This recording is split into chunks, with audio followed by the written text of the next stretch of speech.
Story number 1. I went into the hills to be alone. The hills had other ideas. Maps look honest until the trees decide otherwise. I took a picture to prove what I saw. The file learned to erase itself. A ranger told me not to come back alone. I heard the part he didn't say.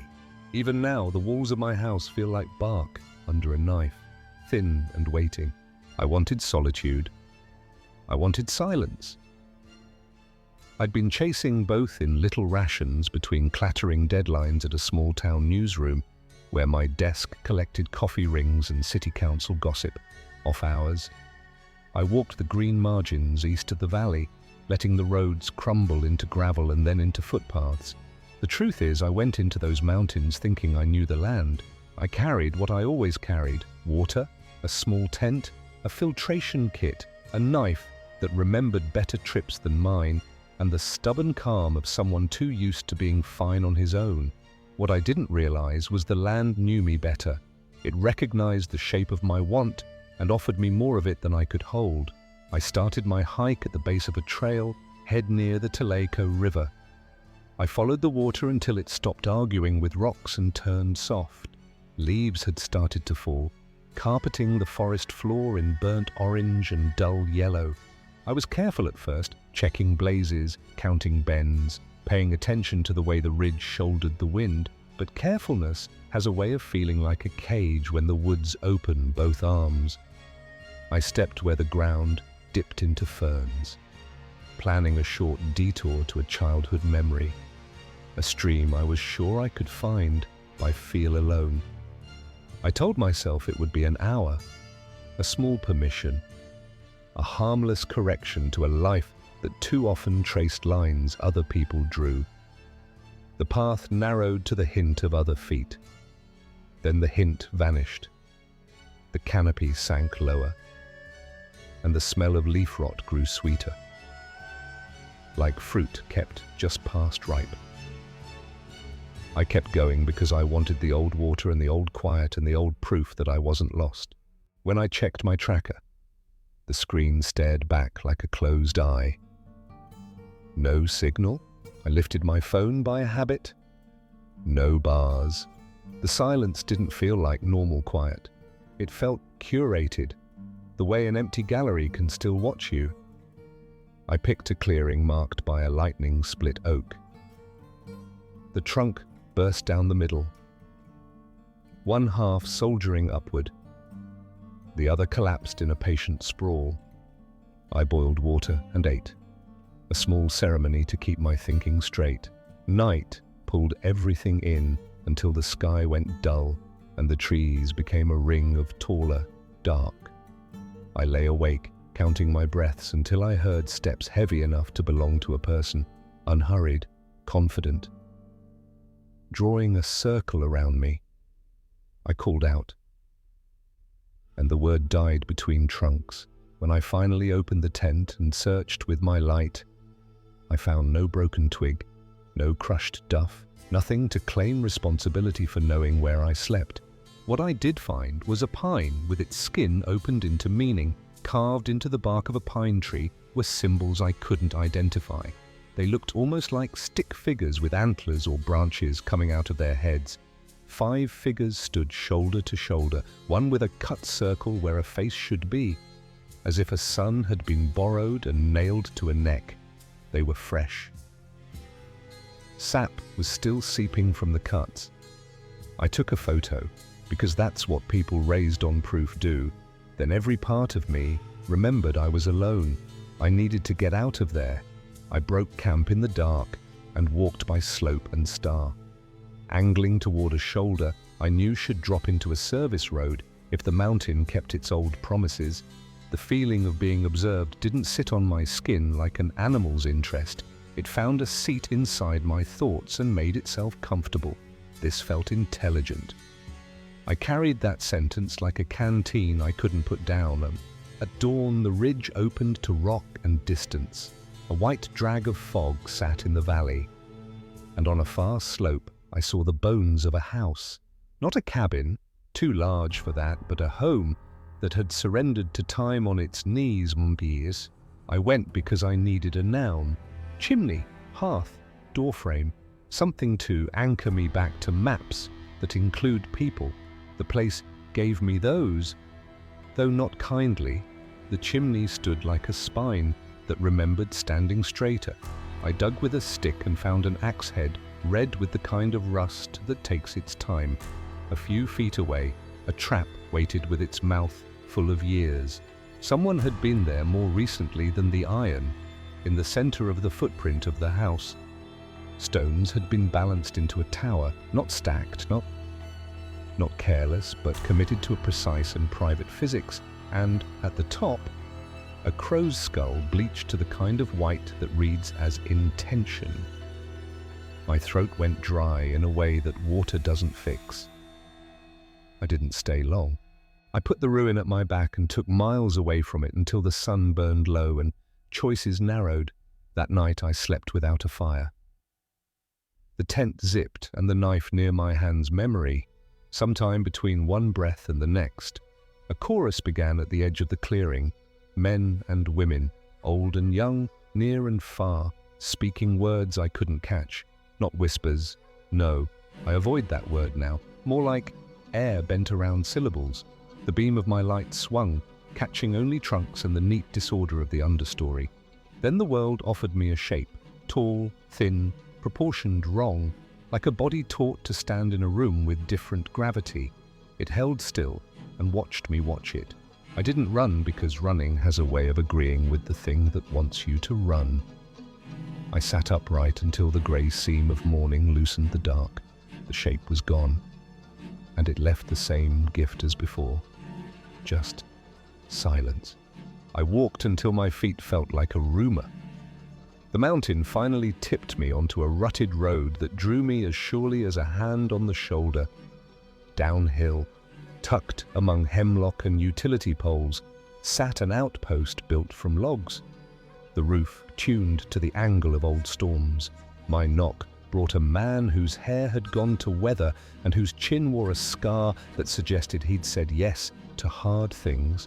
I told him everything because you either tell nothing or everything after a night like that. I described the figures on the tree, the voices like breath arranged into speech, the watching shape, the ruin and its careful tower of stones. He let the story finish before he answered. He didn't smile. He didn't call anyone. He brought water and the kind of nod that closes a door without touching it. No questions, no report, just a nod and a warning. He said not to return alone. And the pause in his throat told me an unprinted version of the same sentence. "I don't come back alone," he said. "But if you come back at all." Another ranger drove me to the trailhead without asking my name for a form. Paperwork would have made it smaller. And there was nothing small in it. At home, the world resumed its normal performance. Bank statements, unanswered emails, the hum of someone else's television through the apartment wall. I opened my phone to show my brother the proof that I hadn't bent a night into a story. The gallery held birthdays and barbecues, receipts and river stones. Everything I'd pointed a lens at in the last year. The folder that should have held the tree with its carved congregation was empty. The image was gone. I told myself 100 reasons. Glitch, lag, user error, but the memory refused to compress. I zoomed into satellite views until the map blurred, seeking the ruin, the road, anything with a name I could borrow. I found nothing that matched the geometry of where I had been, and none of it makes sense. If you think this is where I choose to laugh it off, that's because you've never brought the forest home with you. Days later, I woke to the feeling of being standing up in a place I should have been lying down. I walked my apartment and found small rearrangements. A glass moved half a foot. A stack of mail angled like a compass dial. The smell of wet leaf in a room that had never seen rain. I went to the mirror and practiced sentences for the benefit of reason. I am safe. I am home. Nothing followed me. The mirror didn't disagree. But it didn't nod either. I started spending evenings reading the older county histories, the ones written by teachers whose margins held recipes and by preachers who counted sins in weeks without storms. I traced mentions of farmsteads abandoned mid-harvest, of roads that took the long way around a ridge for reasons known to the oldest dogs, of boundaries that moved like a sleeping person in sheets. I walked the river again and found a second lightning-split oak, because once you notice a scar, you see its cousins. Beneath it, a burl had grown into a face you'd refused to admit looked like a face. I didn't touch it. I didn't say anything to it. I let it watch me leave. At night, I woke to the almost sense of a crowd at the edge of the thought, where dreams start. The voices didn't enter words. They stayed just outside. Like neighbors you can't quite catch arriving, I made a rule. No stories about the mountain at work. No asking anyone to go back with me. Rules help, even the useless ones, and I learned that attention is a currency in those hills, and I had spent too much of mine. When people asked how the trip had gone, I said the thing you say: rejuvenating, beautiful, great weather. The lie didn't taste like a lie. It tasted like bark, dull, fibrous, necessary. On my desk at the newsroom, behind a stack of agendas, I kept a folded paper with 5 small stick figures drawn in ink, one with a circle for a face. I couldn't stop my hand from making them. One afternoon, I opened the paper less carefully than usual and felt the ink pass over into something raised. My finger came away sticky. I threw the paper out and then fished it back, because throwing it out felt like a kind of agreement I didn't want to sign. I have been told by sensible people that the woods are only woods, that meaning is a projection, that fear is an engine demanding fuel, and I was happy to pump the handle. Maybe. I only know what the story knows about itself. It knows the ground rearranged itself to leave me uncollected. It knows a house chose to keep one tower of stone and changed everything around it to suit the tower's taste. It knows 5 cuts in a tree will look like people if the person seeing them needs people. It knows that the day I tried to forget, a woman I'd never seen before sat beside me on a bus and asked, without hello or preface, if I had found what I went looking for. I said I didn't know. She nodded, because most answers are versions of that one. Later, alone. I unfolded the old habit of checking my phone. The gallery had organized itself by faces it recognized, in a folder of strangers from a party I never attended. A thumbnail waited: the pine, the 5, the circle. I tapped it and the screen went slate. When the image returned, the cuts were closed, the bark smooth, the sap gone. The tree uninjured, the figures had stepped out of the frame. I held the phone until my hand shook. Then I set it down as if it were something sleeping. The next morning I walked to the river again and stood where trail becomes choice. I said nothing. I did not step off the path. I let the land keep its counsel and tried to keep mine. On the way back to the car, I passed an older man with a scar across his chin. He nodded the way people nod when they see someone carrying a box they recognize by weight. I nodded back. And that was our treaty. I am telling you this not to be believed, but to put the burden somewhere other than my chest. If belief insists on numbers, here are some. 1 tree that shouldn't heal that fast, 5 figures that looked like people, 2 nights that decided to fold in on themselves when I wasn't looking, and a single sentence I cannot untell. It let me leave, but it never let me go. Story number 2. The hills barter memory for silence. I learned too late the rate is a name and a path. When I stepped off the gravel, the woods stepped into me. Some things do not hunt. They wait until you offer yourself by looking back.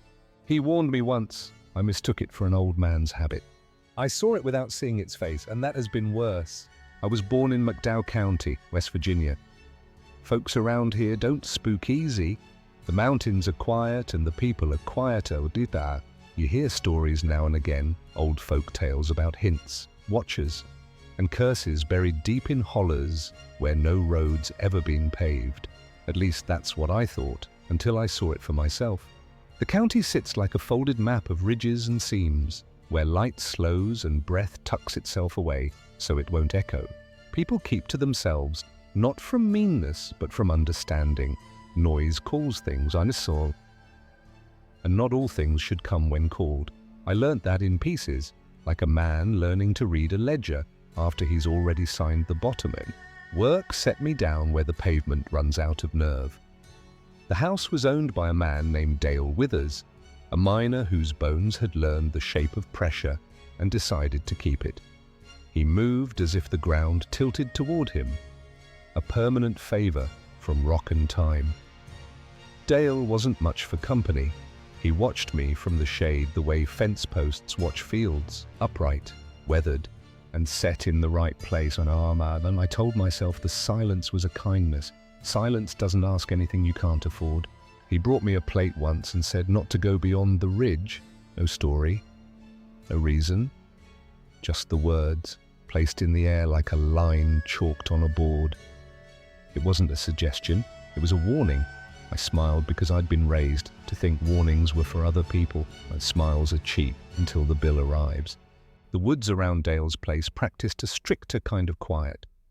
Birds started a thought and then lost it.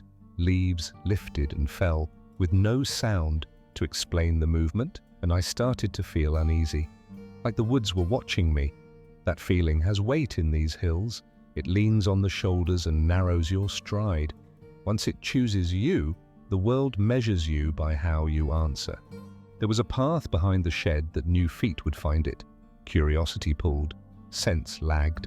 The beam cut through the trees in narrow cones of light.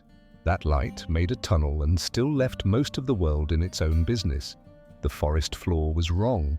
Roots rose where soil should be, like knuckles under a sheet. Small trees bent in odd angles. They leaned toward a spot on the ground as if waiting for something to arrive and stand there. The trail curved into a small ravine, and that's when I saw it, where something was standing in the creek bed. It had the height of a door and the suggestion of a man, if a man were remembered by someone who didn't like people.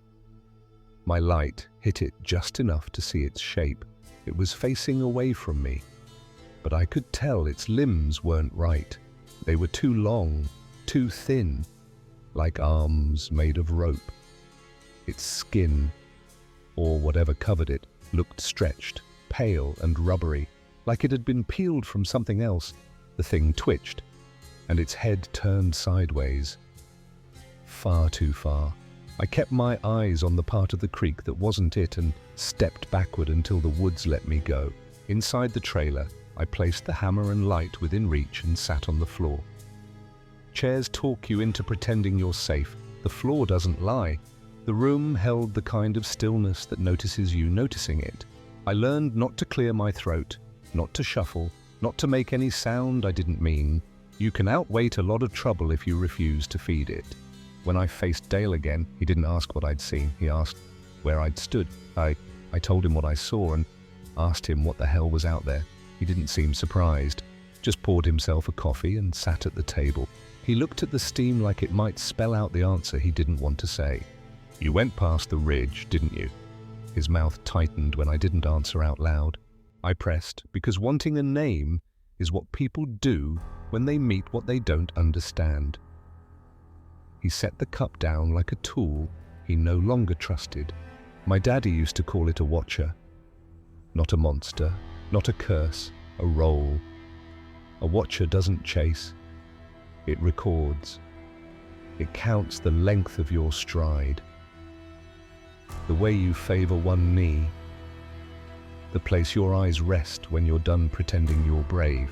It waits where your attention breaks and grows there, filling up the vacancy like water, finding a crack. Dale had rules the way other men have collections. Iron on the threshold, a ring of rusted nails drowned in vinegar beneath the step. Don't speak your full name where moving water might carry it. Don't stare into a creek that throws back a clean reflection. A watcher has no face until you lend it one. Under the porch, he'd knotted baling twine in patterns his father taught him. Small promises twisted tight enough to hold. None of it was pretty, all of it felt like the right geometry. I told him I'd finish the work and then leave, but the hills don't honor plans written in pencil. Dale didn't argue. He handed me a soft sack, heavy with scrap iron. "Keep weight in your pocket," he said, as if mass were a prayer. The rules were cruel in their simplicity. Carry iron, break your pattern's toe, and never gift the water your face. I went back because human minds are stoves we touch twice. I kept the light low and off the center of things. I let the gravel end and stopped where the earth forgot it had ever been road. I stood there long enough for my breath to find a pace that wasn't fear's. The trees watched without eyes. At the creek I looked through the water, not at it. Stones with histories written in their backs, oval, chipped, flat, river bone, coal black. I counted them without numbers, because numbers are the language watchers eat from.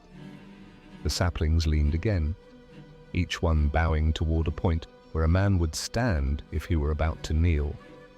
I stayed on my feet. It was there again, not arriving so much as revealing what had already been. It stood in the shallow run, posture echoing mine like a mean joke. I told it, without moving my mouth, that I wouldn't lend it what it wanted, not my name, not my face. The air shifted then, pressure changing the way a closed room changes when some far window opens. In Dale's barn, I'd found a mirror with the silver eaten from its edges, brought it wrapped in burlap, carried like something that could cut, set it against a stone and angled it so the glass held only legs. Boots. And the stony bed of the creek. The watcher shifted. Reflection is a kind of permission. I offered it the lower half of a man, and it tried to build a face from shins and gravel and failed. The water lapped at its ankles without finding a sound. I kept the iron in my palm, like a promise I would rather not keep. The head turned again. An understanding finally arrived. It didn't want blood or a chase. It wanted what all patient things want, a boundary given willingly. It wanted me to look full on and accept the trade, my attention for its shape, my certainty for its posture. I walked backward the way a man leaves a grave he hasn't finished digging, slow, careful, unwilling to make anything final. I stopped when my heel met root, paused when it found stone, never once letting my eyes climb to where a face might be. At the first honest stretch of gravel, I gave it names that were not people. Maul, mattock, spud, pinch. Iron has a language. The air lost its muffled feel breath by breath. The trees returned to being trees instead of an audience that expected an ending. Back at the house, Dale opened the door and stepped aside as if making room for whatever might have trailed me. Nothing crossed, because nothing had been invited. He told me his father once pulled a man from a collapse that moved like water, and that man woke each day counting steps to the door. Counting is how you feed a watcher. Routine is bread and salt on its table. Break the rhythm, and you starve it, and feed the rhythm, and you set it a place. So I changed the small things that make up a life. No straight lines from trailer to porch, and no same pocket for the same key, and no path walked the same way twice. When my mind tried to pace, I made it sit. The yard loosened its grip. The pressure lifted like fog going where it belongs. The house took every hour I gave it and paid in honest work. Boards straight, paint smooth, nails driven until they sat flush and content. Dale pressed folded bills into my hand and said nothing that would tie me to the place. I left the iron by his stove, because that weight was native here and foreign to me. Where gravel remembers it used to be blacktop, I stopped. Distance can be a kind of truth, and I wanted truth to see me, not the other way around. The hills neither forgave nor condemned. They kept count, somewhere in that crease of ground where water thinks about becoming voice. A watcher waited with the patience of coal. It would stand where certainty thins, ready to measure the next man who mistakes a warning for a story. I don't tell this to shame curiosity. Curiosity builds barns and fixes roofs and finds water deep in stone. But if someone who has learned his lessons the violent way tells you not to cross a ridge, understand he is paying your debt in advance. Remember what your attention costs. And if you ever feel watched in a place that has learned how to quiet itself, don't donate your face to the first shape that asks. Leave with the hard economy these hills understand. I still carry change in different pockets. Still step off-center when the path invites the same stride twice. People call it superstition. I call it the price of coming home. The hills keep books the way old men keep tools. Well-oiled, baby. Always handy, never lost. And they are better at math than you are. Story number 3. I did not climb for answers. The ridge answered in a language that unmade me. Grief taught me to measure distance by echoes that never return. There is a clearing in the pines where sound forgets how to travel. Everyone tells their version of the mountains. Mine begins with something that stepped between us and never gave him back. If you ever feel a name shape itself inside your head, turn around slowly and count the trees. Now, I learned that too late. The mountain took my brother Saul. That's the only way I can say it. I carried that sentence the way a person carries a broken compass, close to my chest, always checking it, always finding the needle fixed on the same merciless bearing. Our father taught us how to read the hills, how to listen to water over stone, how to leave no trace but heat in the ash. And after he was gone, my brother Isaac took up the role of anchor, all grin and daring, building a fire the way Dad did, humming without melody while coffee steeped. I wanted to be brave beside him. Most days, I was a practiced imitation of the word. No search and rescue team ever found a body. No animal prints, no signs of a struggle. Just one moment he was there and the next he was gone. I have repeated those hard facts to every person who offered an easier story. That boys run away, that memory distorts, that fear edits, and facts do not soften. They stand where they stand and wait for you to walk back to them. And no matter what anyone says, I know what I saw in those woods that night. I know something in the Appalachian Mountains took him. The phrase sits in my mouth like a pebble smoothed by years of handling. I can taste the iron of it whenever I speak. Our dad had taken us up into the Monongah National Forest in West Virginia every year since we were kids. Hunting, fishing, camping. It was our tradition. We knew the old truck by the sound it made over gravel. How it leaned into each switchback like an animal shouldering through brush. Isaac drove with one hand on the wheel, the other steadying the thermos that rolled between us. He teased me for packing a rifle. I told him I trusted arrows more than luck. He tapped the archery case and said we'd eat as we always ate, what the creek gave, what the snare offered, what the skillet transformed. We camped near a ridge our dad had loved, a spot where the pines broke, just enough to see the mountains stretch for miles.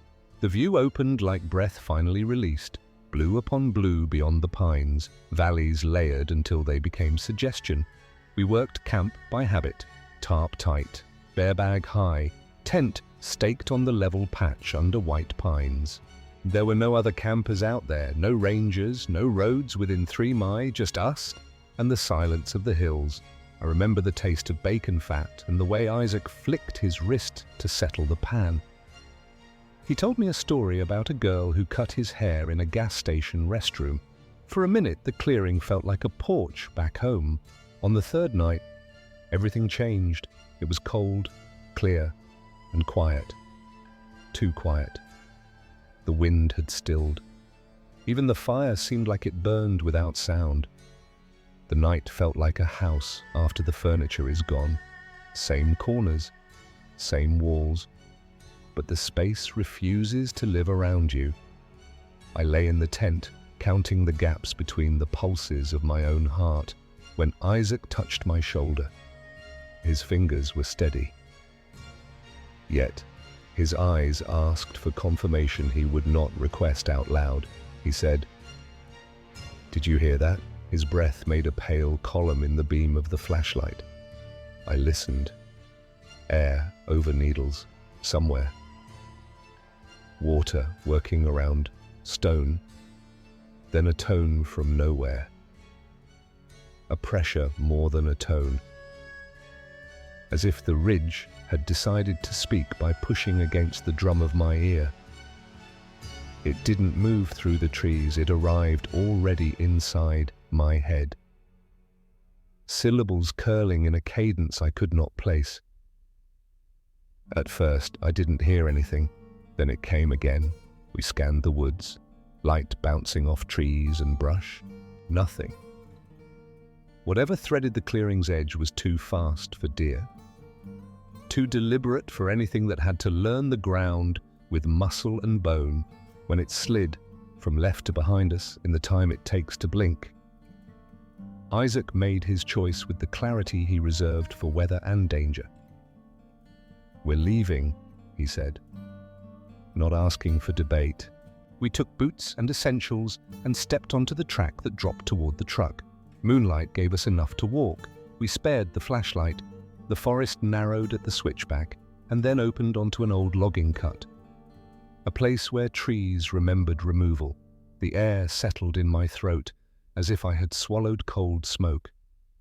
The shape of the voice returned, refined now, as if language had found its breath. It rounded my name into a smooth stone and set it carefully into my mind. Isaac stopped. "Move," he told me. Concern hiding in the command, he put a hand between my shoulders and pushed. The slope took me. For an instant, I lost the trail and slid through duff into a pocket of black soil. My knee found a stone and opened. I turned, ready to see him vault the same dip. "Do you hear that?" he had asked minutes before. Now the trail behind me was a corridor of trunks with no one in it. I called his name. No answer. The trees accepted the absence as if they had expected it. I said his name again, not as a plea, but as a line I could throw and reel back. The line came back empty. My voice returned to me soaked in pine and cold. I climbed and called and cut small marks into bark so I would not walk in rings. The map I made did not add him back to the world. I ran until the truck took shape out of shadow. The key turned, the engine caught. The dashboard lit as if to reassure me I had not imagined the world. In town, faces organized themselves into committees, but they searched for days. Dogs, helicopters, volunteers, not a single trace. Teams swept ridges like a zipper closing. Pilots traced grids above us. Radios murmured codes. The dogs worked with patient focus, then sat, ringed by handlers who did not want to say the quiet part. "There is nothing to follow." They said he probably got disoriented and fell maybe into a ravine or off a cliff. But that doesn't explain the voice or how fast the thing moved or how nothing, not one shred of him, was ever found. They preferred a report with checkboxes to a fact that refused to fit any form. I let them speak because their need to name was honest. When the last volunteer folded a map and said my brother had chosen a foolish route down, I chewed the sentence until it tasted like dirt. Mum never blamed me, but I blamed myself. That absolution felt like mercy and punishment in equal measure. Grief can live beside love without contradiction. The house learned his absence the way a body learns the loss of a tooth. Your tongue keeps returning to the tender place. Mornings smelled like coffee and laundry soap. Nights carried the weight of a porch that had forgotten how to hold 2 sets of elbows. People told me the mountain does not want anyone, that a ridge is only rock, that forests do not plan. I nodded the way you nod at a well-meant story. Inside, I still carried the pressure of that cadence, the way it had shaped my name and set it down like a tool it meant to use later. Time stopped being a calendar and became repainting the porch, clearing out the spare room, replacing the mailbox after a storm peeled the paint, and exposed the tin. Work kept the lights on. I learned the habits of survival: pay the bill, change the oil, scrub the pot, sleep enough to function. What changed me was not the count of seasons, but a return. I did not plan it. The same road unfolded. The same switchbacks asked the same questions. And the truck answered with the same grip of tire on gravel. The ridge stood where it had stood, indifferent to my memory. The clearing remembered us. The ground held the faint dent where the tent had once convinced grass to lie flat. In the center, someone or something had set a flat stone flush with the earth. As if a missing tooth in a jaw had been replaced with rock, the surface was the color of rain clouds and old steel. Lines had been cut into it with patient hands. The carving was not any alphabet I knew. The strokes forked and crossed, and then descended into each other again. It looked wrong and right at once, like catching your reflection in a window at night and mistaking it for a stranger outside. I knelt and traced a single groove with a fingertip. The same pressure that had once made language inside my head settled behind my eyes. No bird traded calls. Needles did not tap each other. Beneath the ordinary silence was a measured waiting. As precise as a metronome, I could feel more than hear. I spoke to the ridge, to no one and to everyone who had ever asked a mountain to give something back. I told it what I had learned about living inside a question. I told it what Isaac had been like, not as a list, but as small true things. He cracked eggshells clean. He scuffed the toe of his right boot without noticing. He left cups half empty. The pressure adjusted as if someone leaned closer. Curious? I asked. What price is fair? Knowing the answer might be a story I could not carry to the end. The cadence shifted. Now, it was not English and not anything that wanted translating, yet meaning arrived through context, the way you know a dog wants in without recognizing any single sound. The message was simple. The ridge had room for one more. Give and take are the same word here. I stood. My knees felt unreliable. The pines did not mark a boundary, but a seam. And seams are made to hold until someone pulls the right thread. I did not bargain, and I did not offer myself. I am not noble, and I will not pretend I am. Instead, I went home and searched for the symbol in old books and new screens. I found stories without authors and names without owners. The closest brush I could make of it was this: a sign for a keeping place, cache, a larder of lives. Every culture has a cupboard where things are hung to dry. The ridge was simply very old and very patient about it. When I went back, and of course I went back, I carried nothing that could be mistaken for theft. No blade, no gun, not even a crust of food. I wore the jacket he would have recognized, and I said his name in my head, the way he used to call me from the truck when I took too long in the store. The clearing received me, so did the pressure. The stone was cold under my palm. I asked for proof. The ridge offered something like a trail. Not footprints, but a pattern of leaf undersides turned pale. A thread running through the darker litter. It led sideways, not downhill toward the road or uphill toward the crest, but along a contour the map had never bothered to draw. The path bent without bending.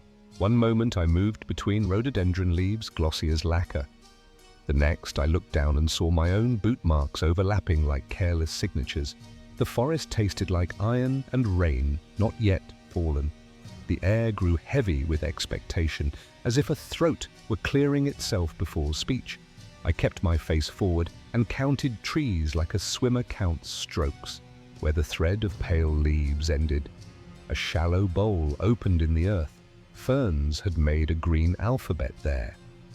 The letters forever rewriting themselves as wind brushed them and then forgot them.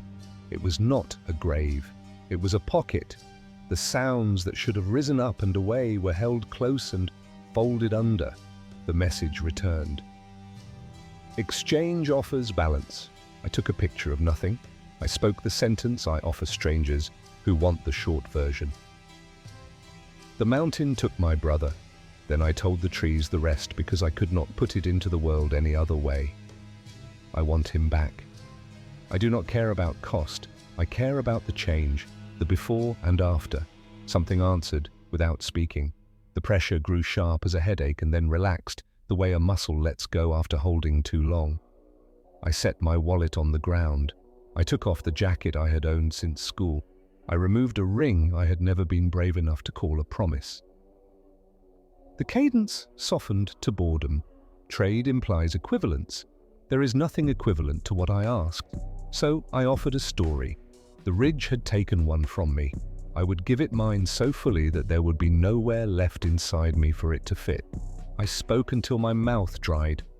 I told it how Isaac filled a room by leaning in doorways and humming tunelessly. I told it how he pressed the bridge of his nose when he was thinking, how he preferred the crust end of bread, how he always checked on the fire twice, once for warmth and once for safety. When I opened my eyes, two things made sense, only together. First, a pattern of impressions, not tracks exactly, but indentations in the duff where weight had been, spaced the way Isaac walked. With that slight outward angle of his right foot, I could have recognized in a crowd. Second, a line carved faintly into a nearby trunk, not the exact symbol from the stone, but a cousin. The curve carried a notch that felt like an instruction. Placed my palm on the mark. The bark was cool and slightly damp. The tree offered the feeling that doors are not solely a category of wood and hinges. I followed those not-quite prints across the bowl and into the trees.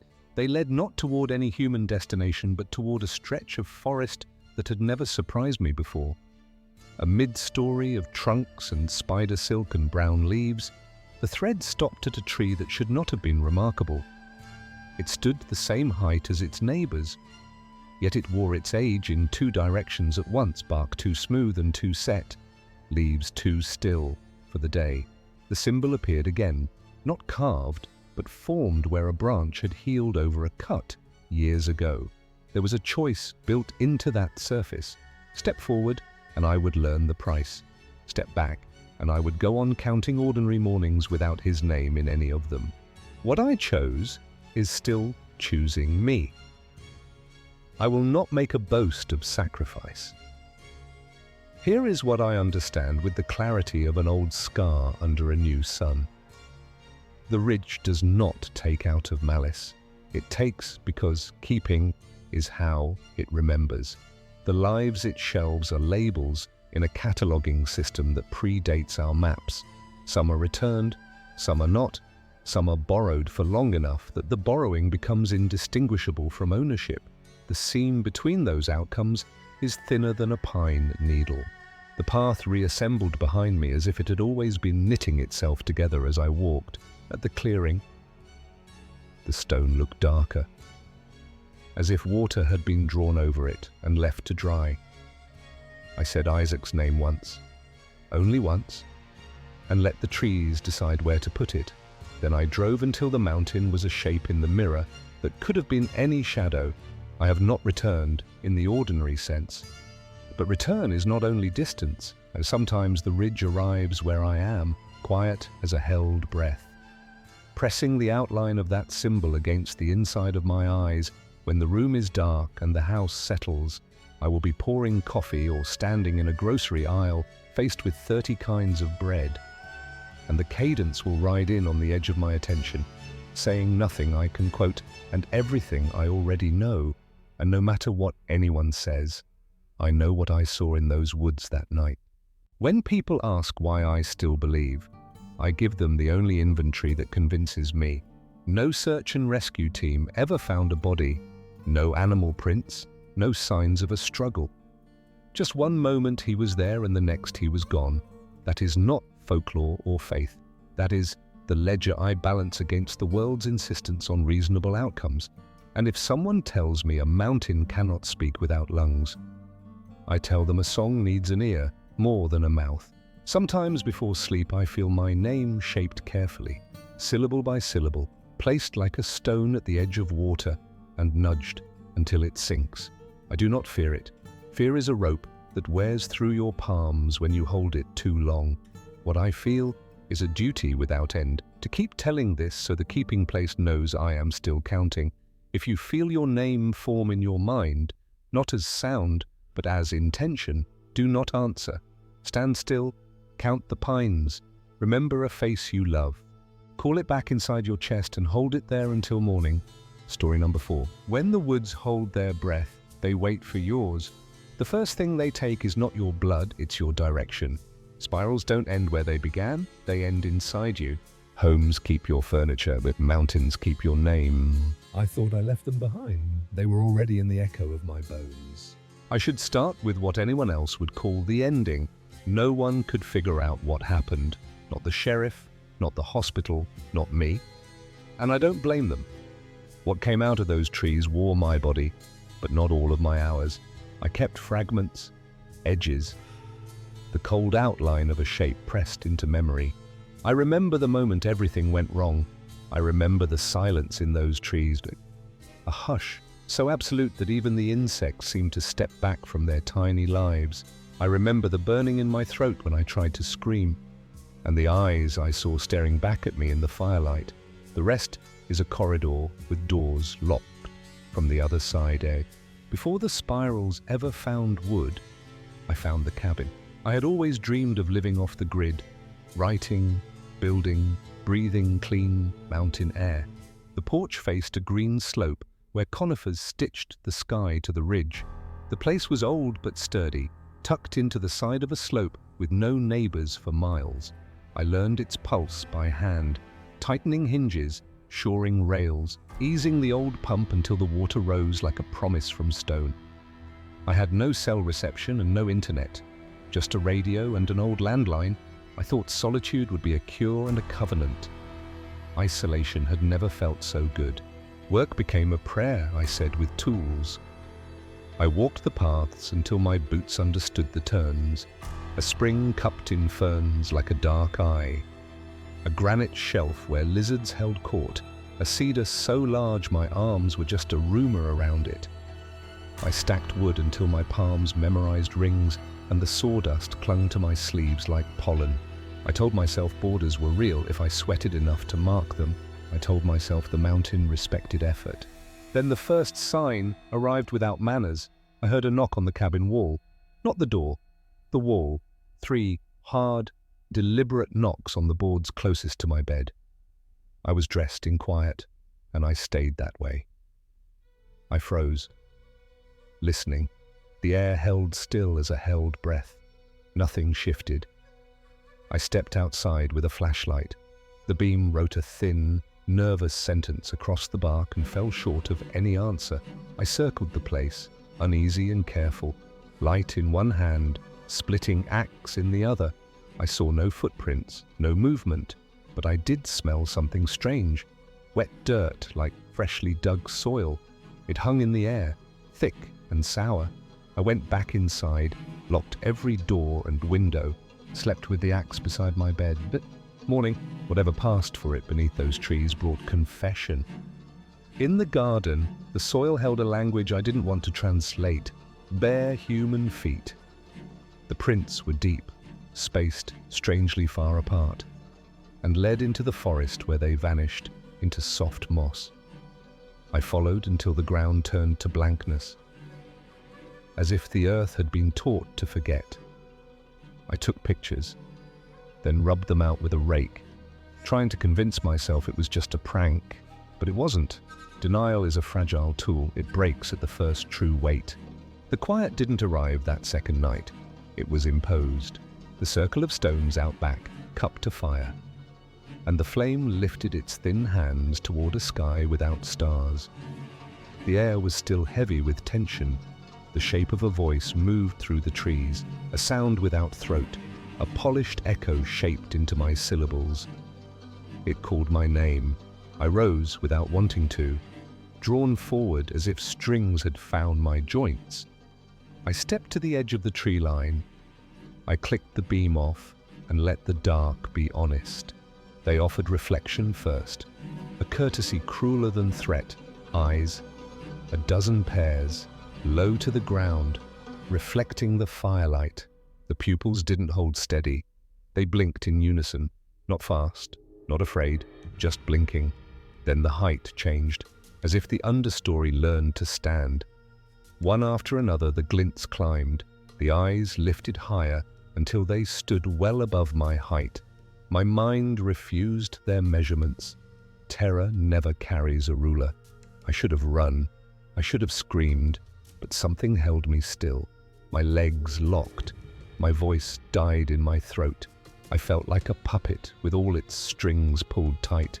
Something pulled the breath out of the night. Then the fire went out. Darkness didn't fall. It chose me. It pressed its palm over the mouth of the world and waited until my heartbeat signed a contract. The silence wasn't emptiness, it was appetite. It learned the shape of me with patience, mapping me the way roots map stone. And when it touched, it did not bruise. It asked without questions, and I answered without voice. The next thing I knew, I was on my hands and knees, climbing a slope that didn't agree with maps. Pine needles stitching my palms with thin heat. Granite cooling my teeth through my jaw. My tongue tasted iron the way old coins taste of every hand that ever held them. The trees stepped aside for no one. The night, I refused to call it that thing, grew without horizon. I crawled until thought unraveled. Time has a spine. They took mine. Memories fractured around sensations, bark like sandpaper against my cheek. The metallic aftertaste of panic. The way distance can tilt until downhill becomes up. I learned that fear has its own gravity. I learned that the body will keep going so long as the mind is tied to it. Even if the knot slips, somewhere in that long, unmeasured stretch, relief cut across the ridge in a stripe of light. A vehicle. A man's voice breaking the spell of absence. Hands reaching me back into the human shape of things. The rest became medical language and paperwork. The ride, the questions, forms where my answers collapsed into silence. What mattered were the textures written into my flesh. A ledger I didn't consent to keep. My fingernails were torn and full of dirt. My lips were cracked and dry. I had a deep cut along my shoulder that looked like it had been stitched clumsily with something sharp. No one could explain how I'd gotten there, or why I didn't remember anything. I learned how people look at you when your story is a room with the lights off. Pity stands near the door. Fear stands beside the window. Doubt sits in your chair and tries your name on. I went back to the cabin because leaving without looking felt like an unfinished sentence. The door resisted me, as if the house had been taught not to recognize my hand. Inside, certain. The place had been turned inside out. The inside was wrecked, furniture overturned, dishes broken, all the drawers pulled out. The smell of disturbed earth still lingered, sweet and iron damp, and on the far wall, the pale sapwood had become pages. On the far wall, carved deep into the wood, was a spiral pattern. Not painted, carved over and over. Dozens of spirals, all cut into the wall with something sharp. No sign of forced entry, no tracks, just the spirals. I stood there, counting the circles as if arithmetic could build a fence around meaning, but the more I counted, the more certain I felt that counting was part of the game they wanted me to play. I signed papers and sold the place for half what I paid and moved back to civilization. Civilization answered with neighbors, passwords, traffic, light that refuses to sleep. I decided to believe that exposure could bleach what had soaked into me. Then, in a booth slick with coffee and years, a man with vowels carved by the same mountains told me what older tongues had already decided to name. They called them the silent ones, Said they lived between the trees, only came out when the woods fell quiet. Said they didn't kill you. Not always. Sometimes they just watched. Other times they took something from you and put something else in its place. And he watched my hands as I told my version. He nodded, like a church bell they'd taught not to ring. They don't forget, he said. And if they touched you, you're already marked. The mark isn't a scar. Skin replicates until even knives are rumors. The mark is where a choice should be. Some mornings the hallway light refuses to bend around me, staying flat against the wall as if my body were a suggestion rather than a fact. Dreams come the stubborn way weeds do. I've had nightmares ever since, of being trapped underground, of spirals carved into skin, of fire that won't stay lit. The worst part happens awake. Mirrors keep me a blink longer than they should. And in that extra blink, I see a rehearsal I don't remember agreeing to. My face learning expressions I hope I never use.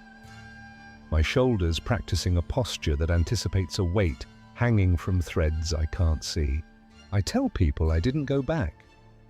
The truth is meaner. I never left. The mountain is a place. Yes, but it's also grammar. And my sentences still speak it. When the city's noise pauses and birds forget their tiny tasks, when an apartment's bones decide to be walls in the wrong places, I feel rooms gather as if to listen. That's when I repeat the only truth I carried down whole.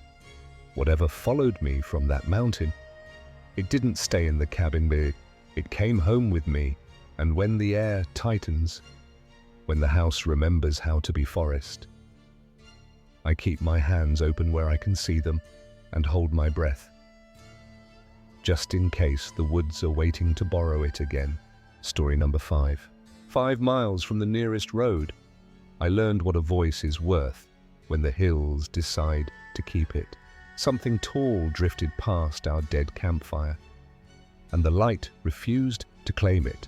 We found a warning hammered into rust, broke it for a laugh, and paid in thoughts we could not hold together. By morning, one of us could not keep his mind inside his skull, and the ground seemed hungry for it. If you are close to the tree line as you read this, do not test the quiet.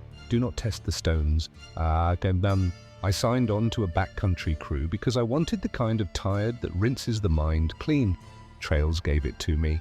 We carried mattocks and paint, slept on ground that kept last winter's cold, and woke with grit in our teeth.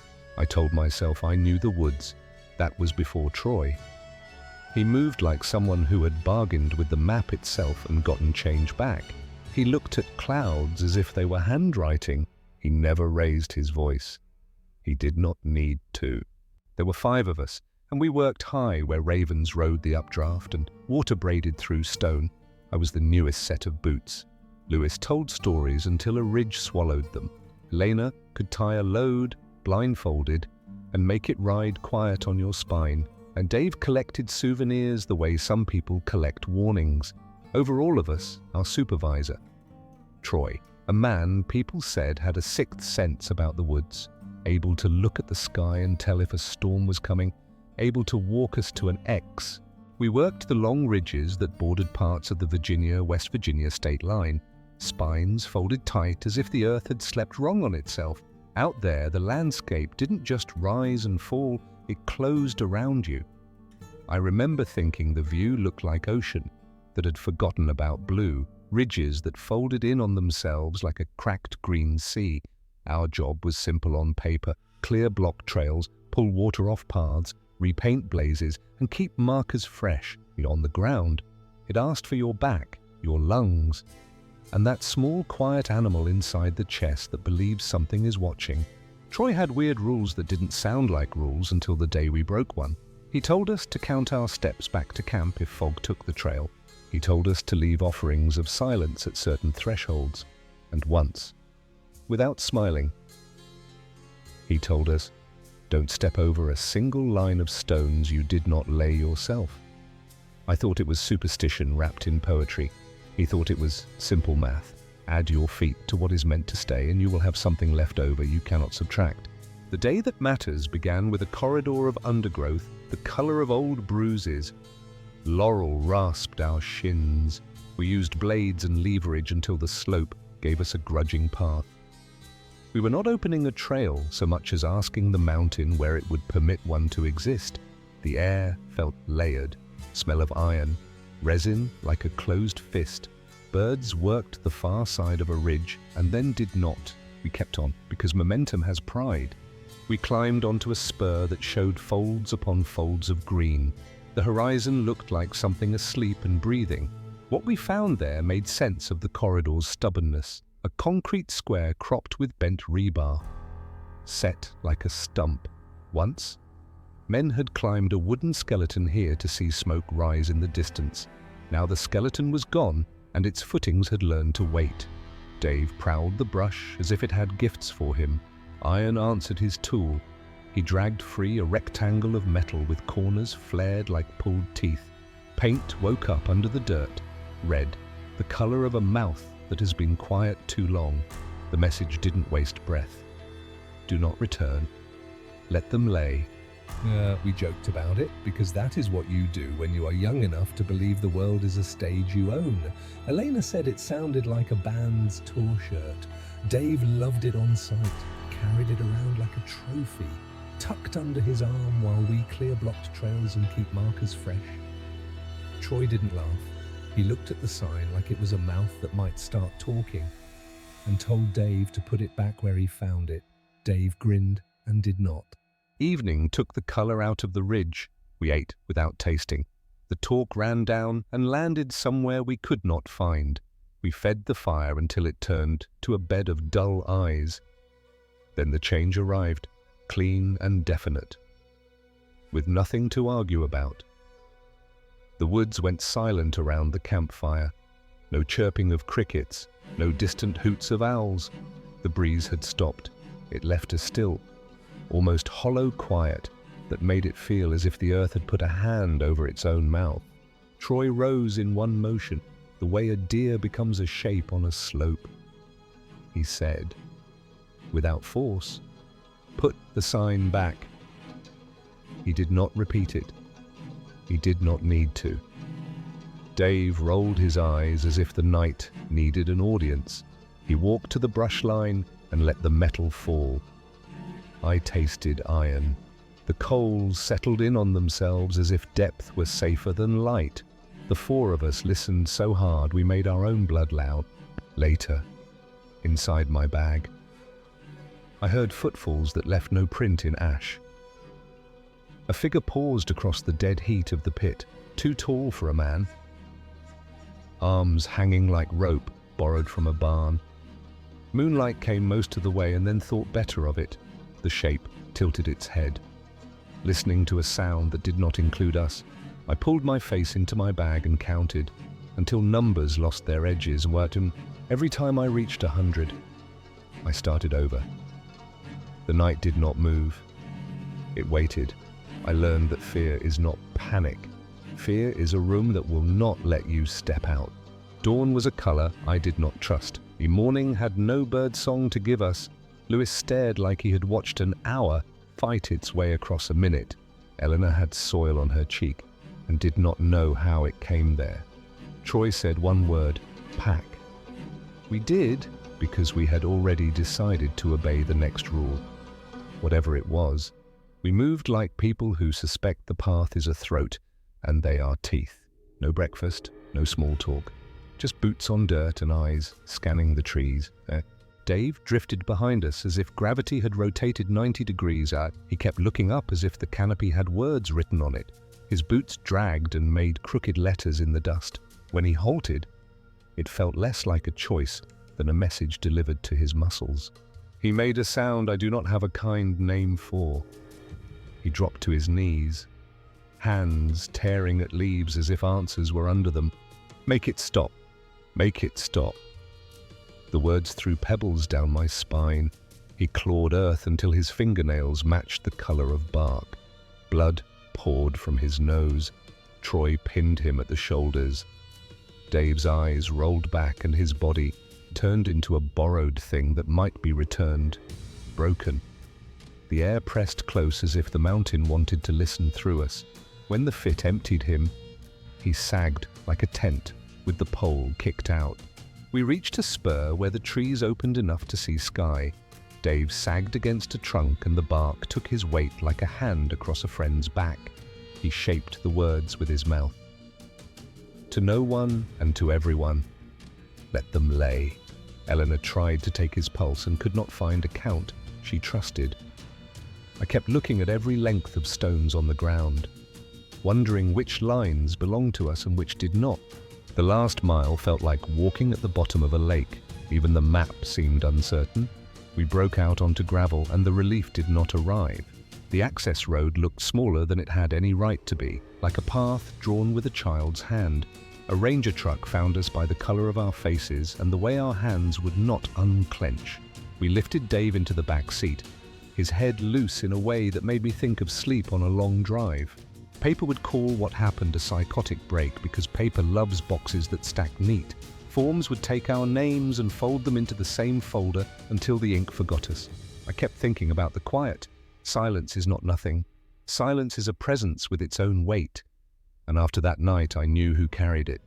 At the clinic, lights hummed and floors shined in a way that felt like insult. Machines counted on Dave's behalf. A nurse asked us for the order of events, as if order would make us shape the mind could rest on. When he woke, his sentences came in strips. He said there was a current braided from the tree line, and it pushed through his mind with the grain of the hills. He said the current wanted the stolen word taken back to where it belonged. He said the current did not want to be alone when the drugs pulled him under. His mouth kept moving without sound. He said it again when he slept, and again when he stared at the wall. Let them lay. Let them lay. Let them lay. The room did not answer. It did not need to. The words had a place to go without air. We signed forms. We gave statements. We pulled our packs from the truck and found the tarp folded with nothing under it. No one had taken the sign. It had taken care of itself. On the ride back, Troy told us something that did not sound like comfort. He said the oldest paths were made by things that did not think in minutes. And some of those things had learned to let us borrow their roads so long as we followed rules. He said stealing language is worse than stealing metal. He said boundaries in the woods are contracts. I asked Troy what the rule was called. He said it did not have a name. Names are for mouths that plan to speak. I left the trail life the way you leave water when you finally realize it is deeper than you are. Lewis started framing houses and slept with a fan running to keep a border of sound. Eleanor moved east and learned boat knots that do not slip. Troy turned into a rumor with a pulse. Someone said he hauled a trailer to the edge of wetland and learned a new grammar from trees that stand in black water. I did not see him again, and I did not try. Time refused to dull anything. It sharpened it instead. A parking lot crack that runs straight for too long looks like a boundary to me now. A bent sign looks like a mouth. I do not sing where the dark is thicker than the air. I do not step across lines I did not lay down. Sometimes, at the edge of timber, breath shows up at the back of my neck without air to push it. Presence does not need words. It unwinds inside your head until you cannot remember a time before it. And when it means to be heard, it does not raise its tone. It waits for quiet to do the lifting. On certain days, I drive a road that skirts the George Washington National Forest, pull off at a wide spot, and look uphill without moving my feet. The trees climb away in patient ranks. The light feels older there. I do not cross the ditch. I do not test the quiet. On still days, if a car passes and the sound fades, the silence arrives like an animal that expects to be fed. I tell myself it is just the sound of distance. Then another part of me remembers the shape by the coals and how the night refused to carry a shadow for it. What has stayed with me most is not the figure by the fire or the words Dave could not stop saying. It is the rule Troy never wrote down. He taught us to carry out trash and to tread in the center of the tread, and he taught us to clean our tools. But he also taught us that boundaries in the woods are contracts where, when we lifted the sign from the place that held it, we broke a contract that something came to collect us, and it did so without noise, without hurry, and without the slightest interest in being seen. And if you ever find a line of stones in a place where no one should have bothered to put them, consider that someone did. Consider that the someone might still care how they lie. If you ever find a sign buried where signs are not meant to be, consider that it was put there by hands that learned a cost. Consider your hands and what they can carry back down the mountain without bringing something else with them. I wrote this for one person, the one who finds a piece of metal in brush and thinks it would look good on a wall. Consider this a sign hammered into rust and left where you will see it. Not a threat. A boundary. Step over it if you like, but if the night goes quiet and the world seems to hold its breath, remember the rule. There are things in the mountains that aren't meant to be disturbed. Do not return. Let them lay. The hills are shaped like listening. The quiet is not empty. The sign was not for us. And the price was, the path you are on looks newly opened. Ask who closed it and why. If the stones lie in a line, leave them to their work. Story number 6. I thought the earth would hold me, but it opened like a mouth that had been waiting for my name. I told myself I hadn't seen bones. The dirt insisted I had. Maps failed me, and the forest drew its own. There are places you enter with your boots and leave with something on your shadow. When a voice borrows a human shape, it does not ask permission. I speak now because silence has started answering back. The first lesson the woods taught me was humility.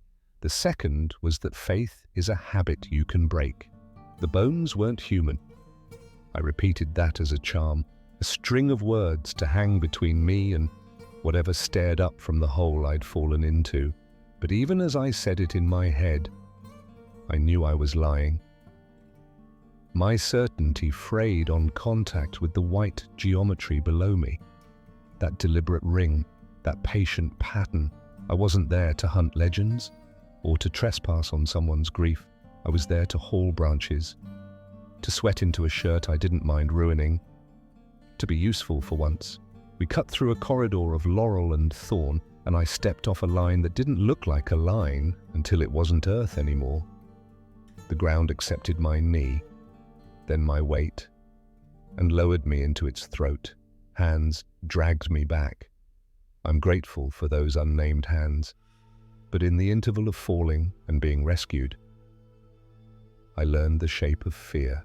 A circle of bones arranged neatly, precisely, with small wooden totems laid between them, each carved with symbols I didn't recognize. The totems were thumb length, smoothed from long handling, notched with short strokes that pushed against the grain. One of them had been burned on one side, and the char had left a mark in the dirt around it. Clay looked once and went quiet in a way that felt like a warning. He wasn't the kind to spook. He could laugh while a saw kicked, could tie a tourniquet with a belt and a curse, but the hole took the air out of him. He made a call and kept his eyes on the tree line, as if counting. When he hung up, his voice had a new economy. We packed, we left. We said nothing on the ride out, as if words might turn their heads and mark us too. A day later, I pressed him for an answer, and he gave me something that felt like a locked door where a window had just been. So I did what the ignorant always do. I looked for context to excuse my curiosity. I turned pages that smelled of mildew and pencil shavings, traced rivers with my finger until the blue ran out of names. A librarian friend humored me and watched while I pored over remapped counties and lost hollows. There it was, a label written like a dare. That patch of forest had a name once. Tomb Hollow, printed small, as if the cartographer wanted to be forgiven for noticing. Clay left in the night. I know because the story came to me in two voices, the one that loved him and the one that drove him. A note had been placed where notes accuse without raising their tone. I have to go back. The truck was found abandoned where the road narrows and the past tightens its grip. The door hung open in a way that said permission. And the woods took it. I told myself to stay away. I promised myself I would not add my footprints to Clay's erasure. Promises are easy indoors, with light. Outside, the forest hums a single instruction. Return. I needed to see it again, just once, just to prove I hadn't imagined it. I have learned that proof is a thirst that only mud can quench.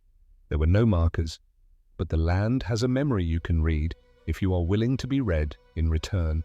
The undergrowth began to lean, as if the plants had grown with one shoulder up against a wall I couldn't see. Ferns feathered away from a center like bad sunbursts. The air felt thick, a kind of quiet pressure. I cut around a stand of hemlock and found absence where the sinkhole should be. Level ground, tamped as if by patient hands or the long weight of something resting. It had been filled in, not by the forestry team. I searched for the machinery marks that mean men have been here. Tire bites, shovel lips. The casual litter of wrappers and cigarettes, no signs of machinery or tools. Just earth, packed hard. Too smooth. Like something had buried it from underneath. I had the sense of standing on a lid. I had the feeling that lids learn your name. Something exhaled from the trees and the hair on my arms stood, watching it arrive. I heard what I refused to call a voice because the shape of the sound insisted on something else first.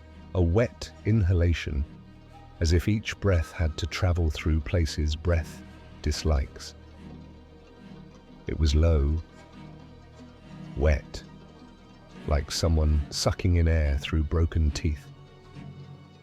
I turned, no heroism in it, just a reflex, and saw movement assemble itself from shade. Not walking, slithering, tall, hunched over, dragging its arms across the forest floor. The posture made a case for suffering, but the grace was predatory. I tracked it with the same second mind that watches your hand on a stovetop and knows the lesson is coming too late. I didn't wait to be taught again. I moved the way water finds a gradient, thoughtless and absolute. Something followed whose patience was older than distance. The road appeared with the relief of a remembered word. My legs gave me an honest account of their opinion, and I let my body have its argument in dust. I stood, because standing was closer to the truck than kneeling, and I ran, because running was the last verb left to me. From the tree line came a sentence that bent itself to be understood. You weren't supposed to see it. The delivery was careful, almost tender, the way a novice handles a dangerous tool. It didn't need volume, it had certainty. I did not turn. I gave the vehicle my back and then my whole weight. Keys found lock. Lock found mercy. Morning had the decency to pretend nothing had happened, but metal remembers better than skin. On the hood, spirals. Thin lines that ran in a perfect spiral from the center outward. The kind of pattern that suggests you weren't chosen so much as measured. Something with claws. That was the truth I couldn't soften enough to sleep with. And since then, other truths have worn thin where I handled them most. Doors argue open when I know I closed them. Lights declare their own schedule. Dreams of standing in that forest, buried up to my neck, unable to move while something circles me, just outside the reach of the moonlight. I wake with soil in my mouth that wasn't there when I fell asleep. I wake with my name feeling heavier, as if someone is writing it deeper. Clay is gone. They never found Clay, not in the usual way, not with boots and radios and the grim patience of lines combing through brush in sleep. He visits with a smile that doesn't belong to his memory, only it's not his face anymore. That is the last lesson the woods taught me. The forest corrects the living to fit its grammar. And if you have read this far, you already know I am practicing the language. There are things I omitted when I told it the first time. Edits I made because I wanted the story to behave like a warning instead of an inheritance, and warnings ask you to stop. Inheritances ask you to carry. I'm done pretending this weight is optional. The ground beneath that lid felt warm, not the sun's work. This was warmth with a pulse to it. The faint suggestion of a presence that regards pressure as a greeting. When I pressed harder, the heat met me halfway, and a thought arrived I refused to keep. The mound was not a grave, it was a muscle learning my name. I brought a length of cord and a small spade next time. Not to dig, I am not that arrogant, but to measure my fear against an object that lies less than memory. The cord told me the tampered circle was wider than I had judged. It spoke in inches, and those inches wrote a radius that disobeyed the old geometry. No creature I know arranges remains in a ring and then lifts them into a dome unless the ground is breathing underneath. I stood with my boots on that dome and listened for the old breath. The forest has other noises, branch shifts, the dry gossip of leaves, the distant complaint of water working on rock. This was neither. This was language finding its mouth. I stepped back, and something under the soil stepped forward. It did not break the surface to see that it pressed against it, the way you test a wall when you plan to walk through. I left then because I remembered that curiosity is a compass owned by other people. On the exit route, I laid the cord across shrubs as if I were leaving a trip line for whatever had learned to step over boundaries back home. I checked the truck. The spiral had widened like a clock that refuses noon. Not deeper, new rings, exact in their spacing, as if inscribed by a careful instrument. The center remained fixed over the badge, a small mercy that felt like aim, so I went again. No date, no hour. The only clock that mattered was the one scratching rings into my paint. I carried salt because my grandmother said salt remembers what people forget. I carried a mirror because sometimes the only thing you can return to a thing that wants your face is a refusal. I carried a name I intended to keep. The circle was still a dome. On the far side, a shallow depression had formed, like a cautious footprint left by a patient giant. I spoke, not loudly but decisively, testing the ground with what it had taught me. I see you. The dome settled a fraction, a small satisfaction, like a nod. That was worse than a threat. Threats are honest about their direction. Acknowledgement implies negotiation. That place was already marked. Story number 7. The first thing I learned underground is that silence has weight. It presses on teeth and bones until a thought cracks. I don't go into caves anymore because I still feel that weight in my jaw at night. Maps end, but stone, forgotten cave systems begin. Rooms that never wanted a visitor. Corridors that erase footprints faster than fear can name them. Somewhere between ridgeline and ravine, I heard a breath drawn by the hill itself, and my light trembled, though my hand did not. 2 friends went in with me. Travis, who chased every story like it owed him something, and Micah, quiet as a closed knife. By the time I understood that rock can listen, the hollow had already learned our names. I had been primed by a program about the Appalachian Mountains, the way water chews patience into limestone caverns and stitches rooms where no sun has lived. The host lingered on southwest Virginia, a belt of ridges riddled by underground rivers that predate roads, farms, and memory. It mentioned a valley with a wicked nickname, Devil's Pocket Hollow, and left the rest to imagination. The phrase stuck like grit in a boot. When Travis called, he carried the same itch and we packed without ceremony, headlamps, rope, water, a backup GPS, batteries like talismans.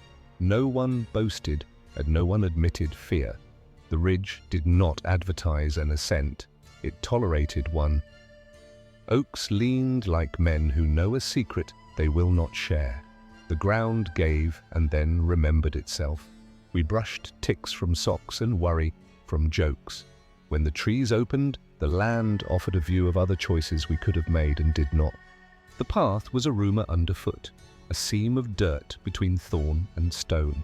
We found an entrance where the bluff kinked like a crooked finger, a mouth that looked angry even at rest. A low cut that spilled cold air with the odour of wet earth and something like old rot unbottled. An old rusted gate leaned in weeds as if the hillside had breathed it there. Travis laughed. Of course he laughed, and Micah slipped by him like a shadow with a heartbeat. I stood at the lip and tasted. Inside, which is hard, the walls misbehaved in the beam, not jagged the way brochures promise, but sleek, deliberate. The walls were almost too smooth. The tunnel refused to be merely a hole. It was a corridor with an opinion.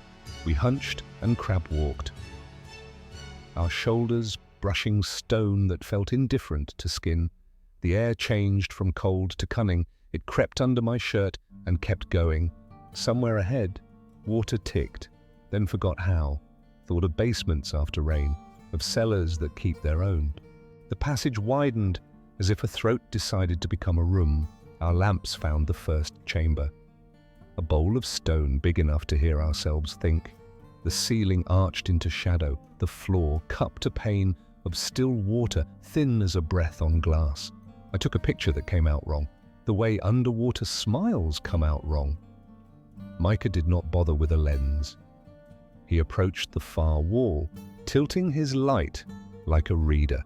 At first it was glare, then detail, symbols cut into the rock, rings, and closer, the marks turned personal. Lines became hands, not painted, but pressed, as if something had insisted on being counted, and the stone remembered the insistence. Not paint, not soot, burned, it seemed. As if heat had been an alphabet. The heat might have been pressure. The pressure might have been a will. My own palm tingled without touching anything. "Did you know about this?" I asked. Travis shook his head. He had expected trash, cold beer cans, maybe old spray paint. He had expected bragging rights. What he got was a wall that watched us back. Micah shut his lamp for a breath and let ours rake the stone. He stepped closer, head tipped, listening. Not to us. To it. "There's something behind the wall," he said. And the words were wrong in his mouth, as if he were reporting on his own thoughts from far away. "How do you know?" I asked.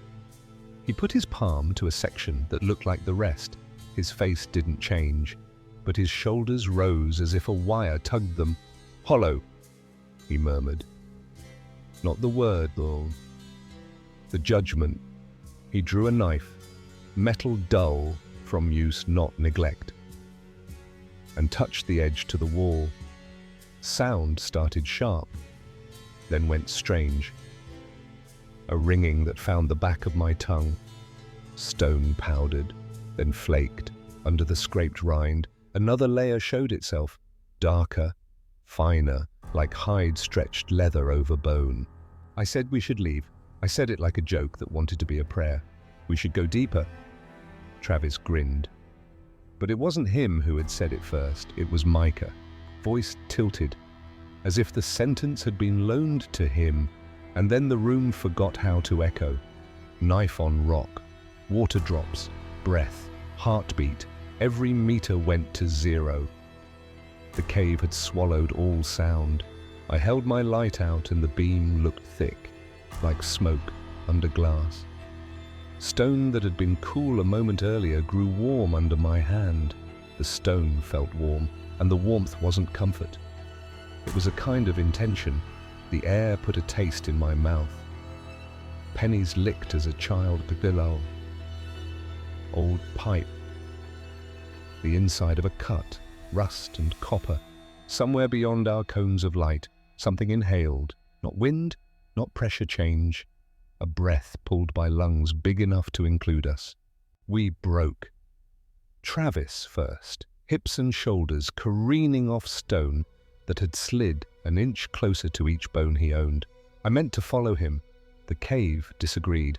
The corridor we came from turned mean, narrowed, like it had new ideas about what a body should be to pass. My lamp traced old safety and found new peril. I said both their names, my throat worked. Nothing came out. The quiet was not a lack, it was a lid. Thoughts had to knock to be heard. The passage split into choices I did not want. The left path felt like a memory. The right was an invention.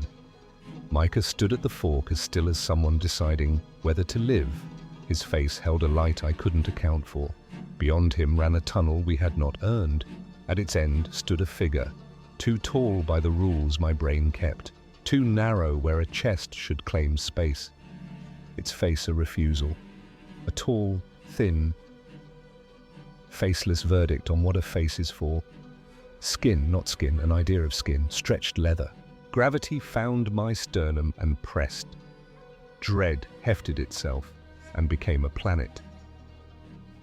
Micah took a step, not because he wanted to, but because the floor moved closer under him.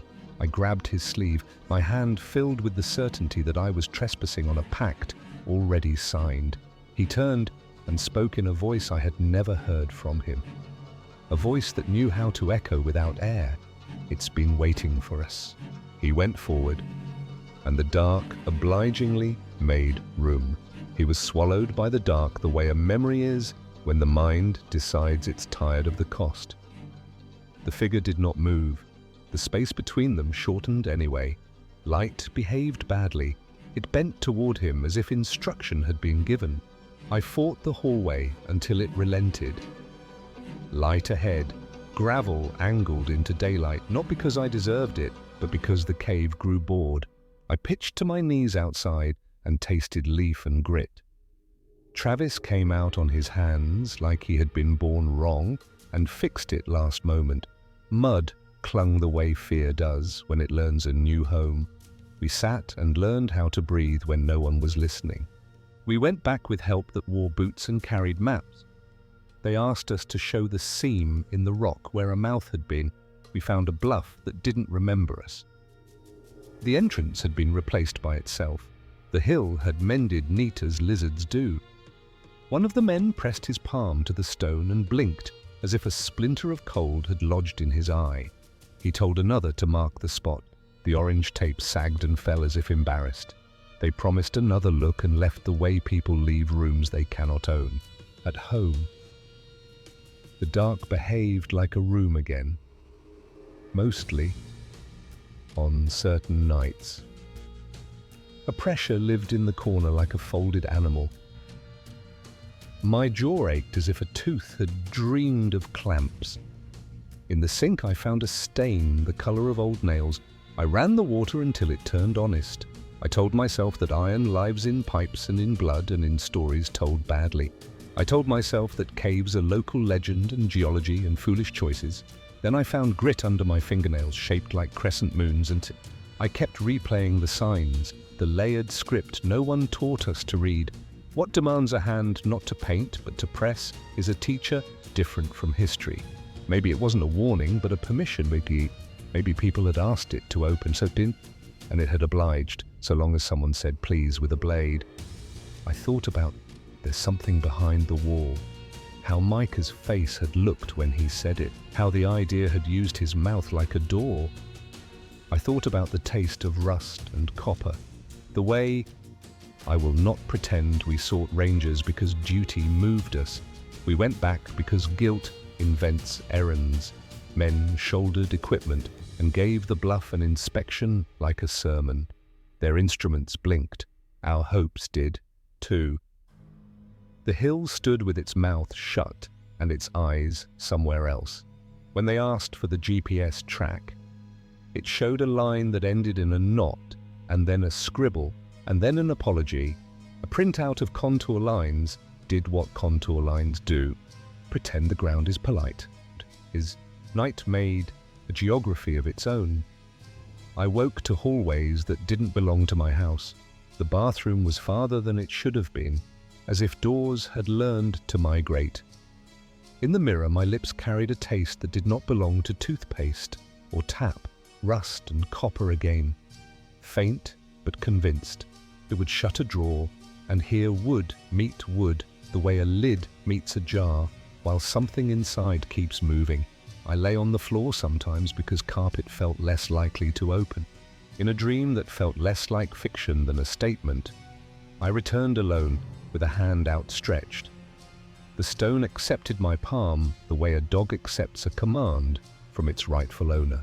No heat, no cold, not even texture.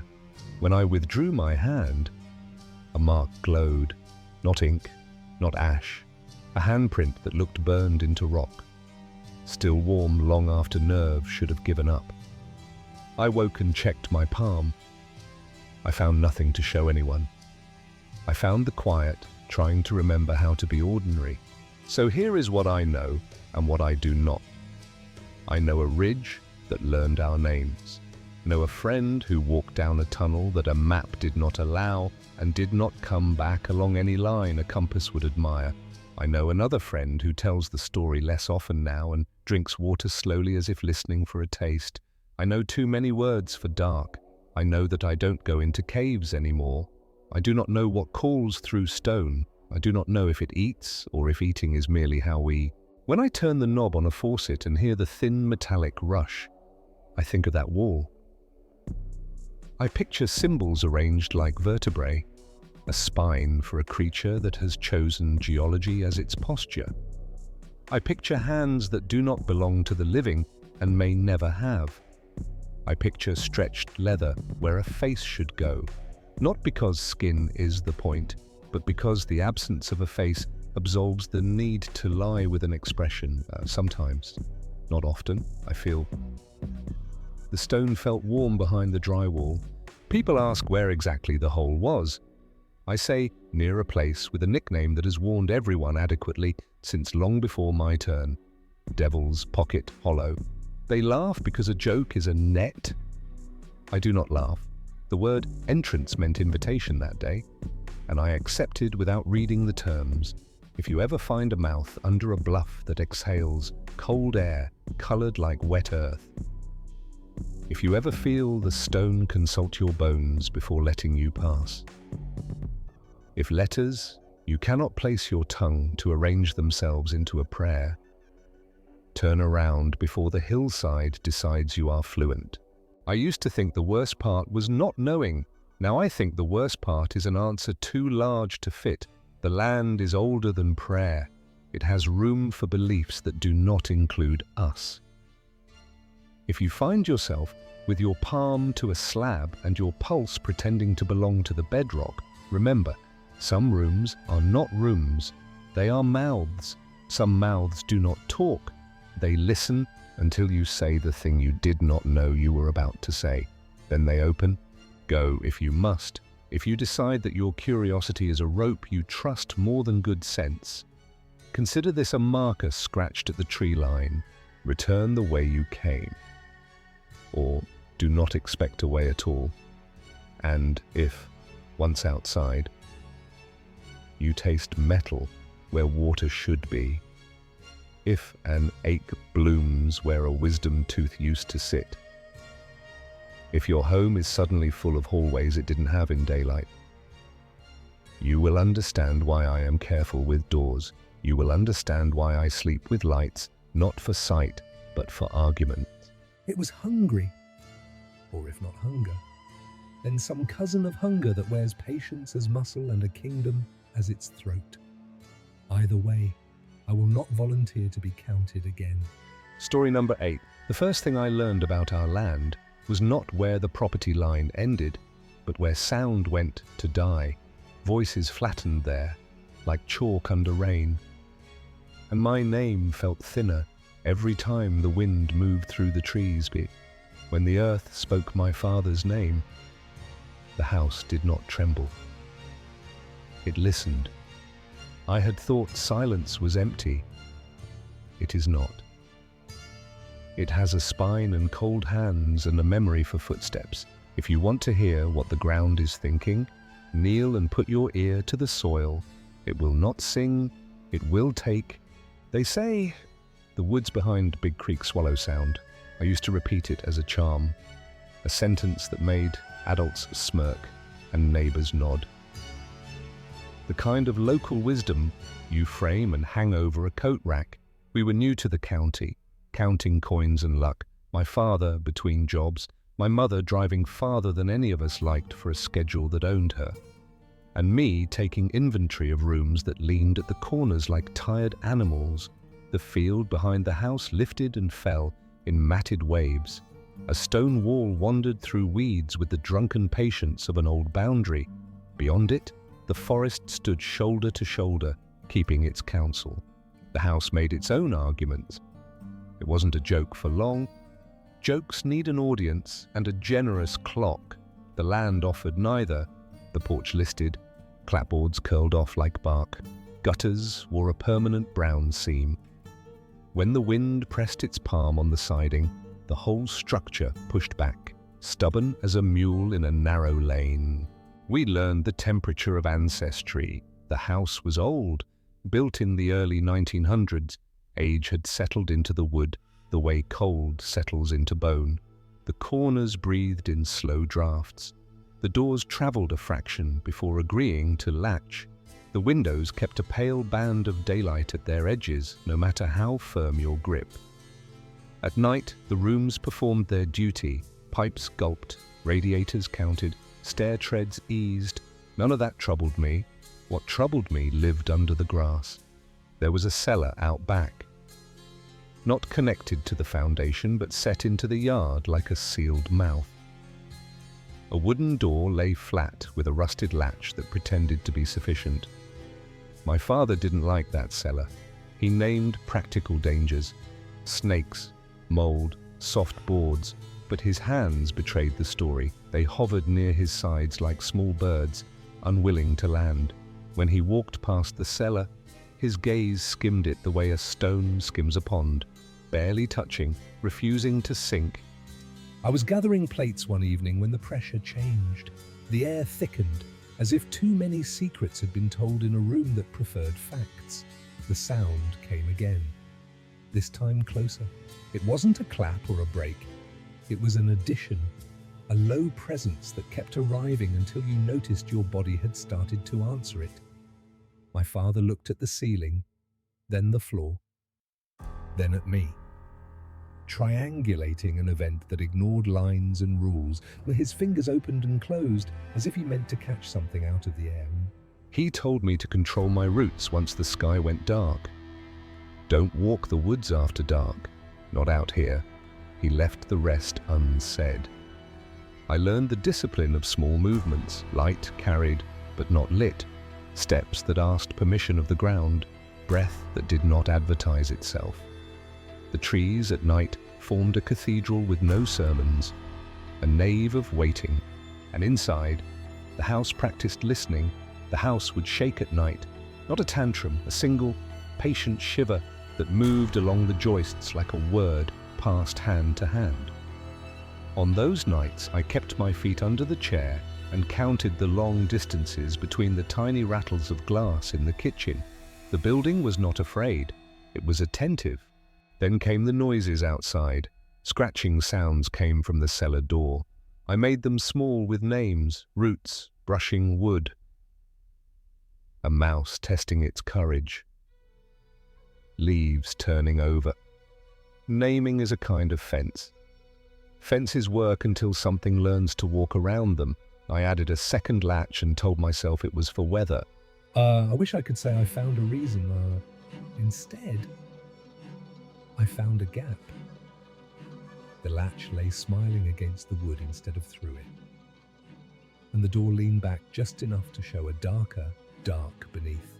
The air that rose out carried a sour patience, the breath of a mouth that had forgotten how to breathe. I stood on the grass. The cold put its hand on my face and waited for me to decide. I closed the door and did not announce my verdict. Eventually, my father set a different story on the table. He told it plain, like listing what you need to dig a trench: shovel, rope, light. A miner's widow, he said, had kept a house within sight of our hill. She buried her husband. She buried her child. The ground accepted both and returned nothing. Some people speak to emptiness. Some learn its shapes. The widow learned shapes, the seams under the soil, the forgotten mouths where air still moved, the little belts of rock that made wooden beams think twice. She learned that if you stood in the right place and put your mouth to the ground would keep your words. He said once the neighbors followed little shoe prints away from a yard and toward the trees, while their tracks led into the woods and vanished. The adults went looking with lanterns and the old, obedient power of saying names aloud. Search parties found bones cracked open and clean near one of the old mine entrances, where clean, as if someone had rinsed a plate and set it to dry. The county built fences. Fences learned to fail. What did the earth want? Not meat, practice. Something that never stopped digging. Mother received none of this with speech. She stored her answers in her sleeves and in the pause before closing the door. In solitantol, she began to move like someone carrying a jar, filled to the lip. At the windows, she let her gaze tense around the yard and slide past the cellar as if it were a child misbehaving in a public aisle. I asked small questions and got small weather in return. Even quiet has a vocabulary once you decide to learn it. I did not expect the land to borrow a voice I loved. The call sounded exactly like my father and nothing like a human throat. The timbre was perfect. The distance was wrong, and it came as if the air beside my ear had been hollowed out just enough to hold his name for me. I rose before I knew I had moved. He was yelling my name. It was not urgency and not despair. It was invitation wrapped in familiarity, the way a salesman might wear a neighbor's grin. The kitchen light drew a pale rectangle on the floorboards. The back door showed a black slot where night had pressed itself into the house. I saw the back door swinging open. The air outside was clean and hard and set its palm on my chest. My mother was gone. Her mug waited on the table. The coffee drawn down to a thin smile, as if lips had just left it and meant to return.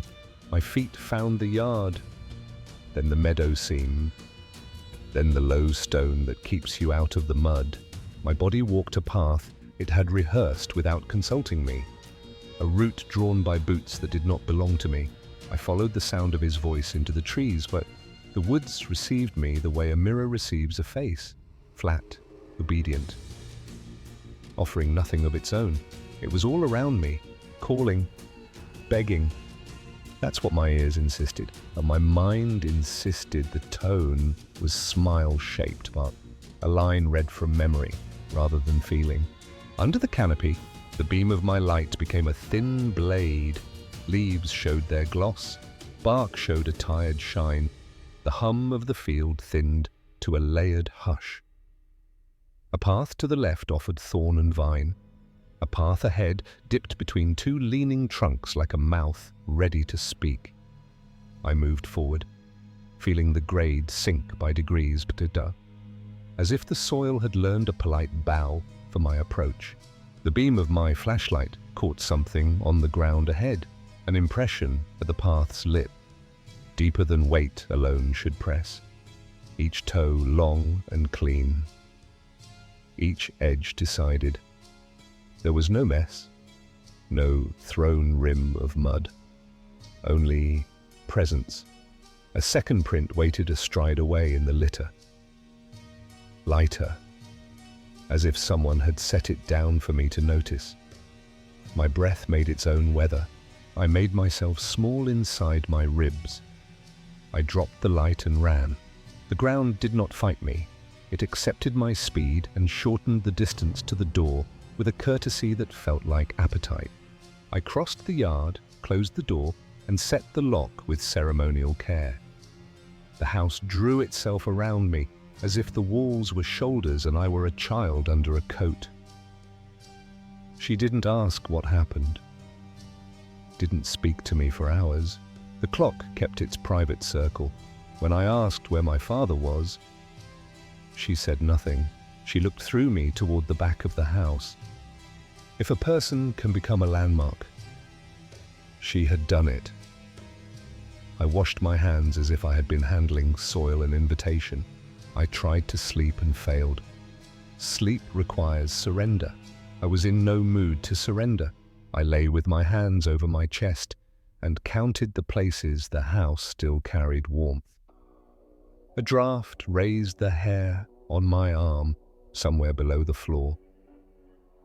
The joists registered weight with a faint complaint.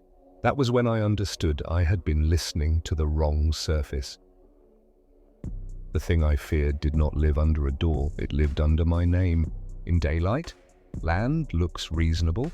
You can measure and chart and convince yourself your geometry has jurisdiction. I went out with a rake and returned with a shovel and then with only my hands, and down near the back wall where the grass thins. I pressed my fingers into the dirt and felt a slow throb climb into my wrists. That is how Earth behaves when it is remembering, not a pulse. A ledger opening directly to your page. I wanted proof that would satisfy strangers. Instead, I gathered proof that satisfied the judge who mattered.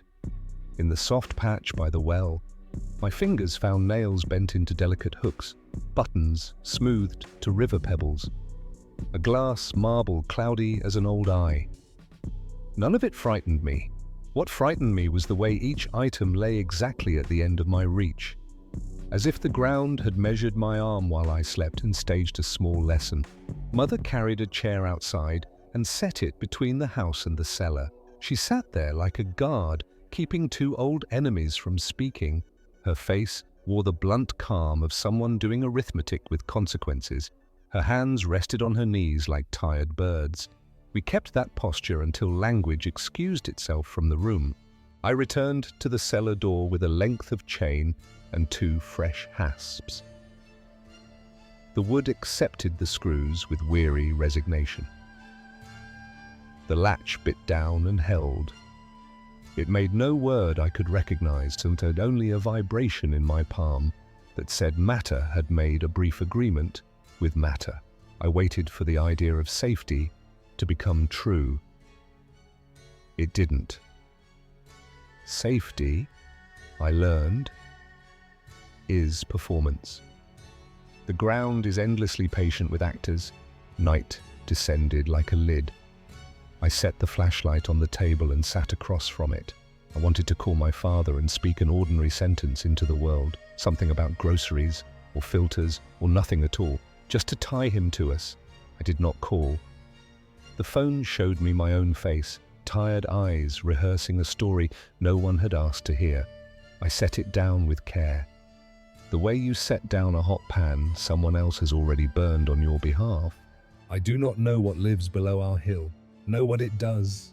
It studies your gait, the angle of your head when you listen, the register of your laugh, And the smaller register you reserve for fear.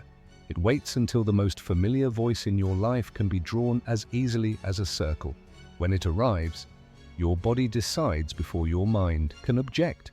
You rise, you move, you go where the land has wanted you all along. I tell myself, my father is not lost. He is catalogued, filed the way the ground files everything it keeps, under layers, wrapped in pressure, turned toward a quiet that rules rather than begs. If grief were loud, I could answer it. This grief is administrative. I manage it with shoes by the door, a broom leaned against the frame, and a jar on the shelf above the sink. The jar holds soil from the edge of the yard. It is both reminder and boundary when the dirt starts to hum against the glass. I set it down and choose the room without windows, and I press my back to the wall and let the stillness settle in the joints.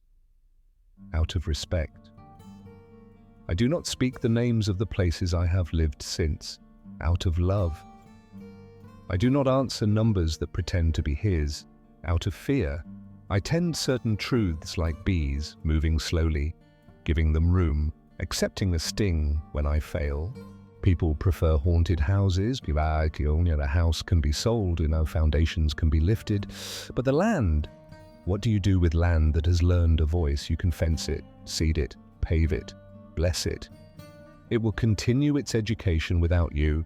It will note the length of your stride, the way you greet a neighbor, the shape your hands make when you untie a knot. It will take your best as a sample and learn to speak through it with more accuracy than you can bear. I am not brave. I am attentive. I step light. I breathe shallow. I learn the weather of floors. I leave the porch light cold. I keep my shoes where I can reach them without looking. I do not keep my father's coat where I can see it. I do not keep my mother's chair where she set it between the house and the cellar. I live as if routine were a spell cast on the earth itself. The spell holds until it doesn't, when it falters.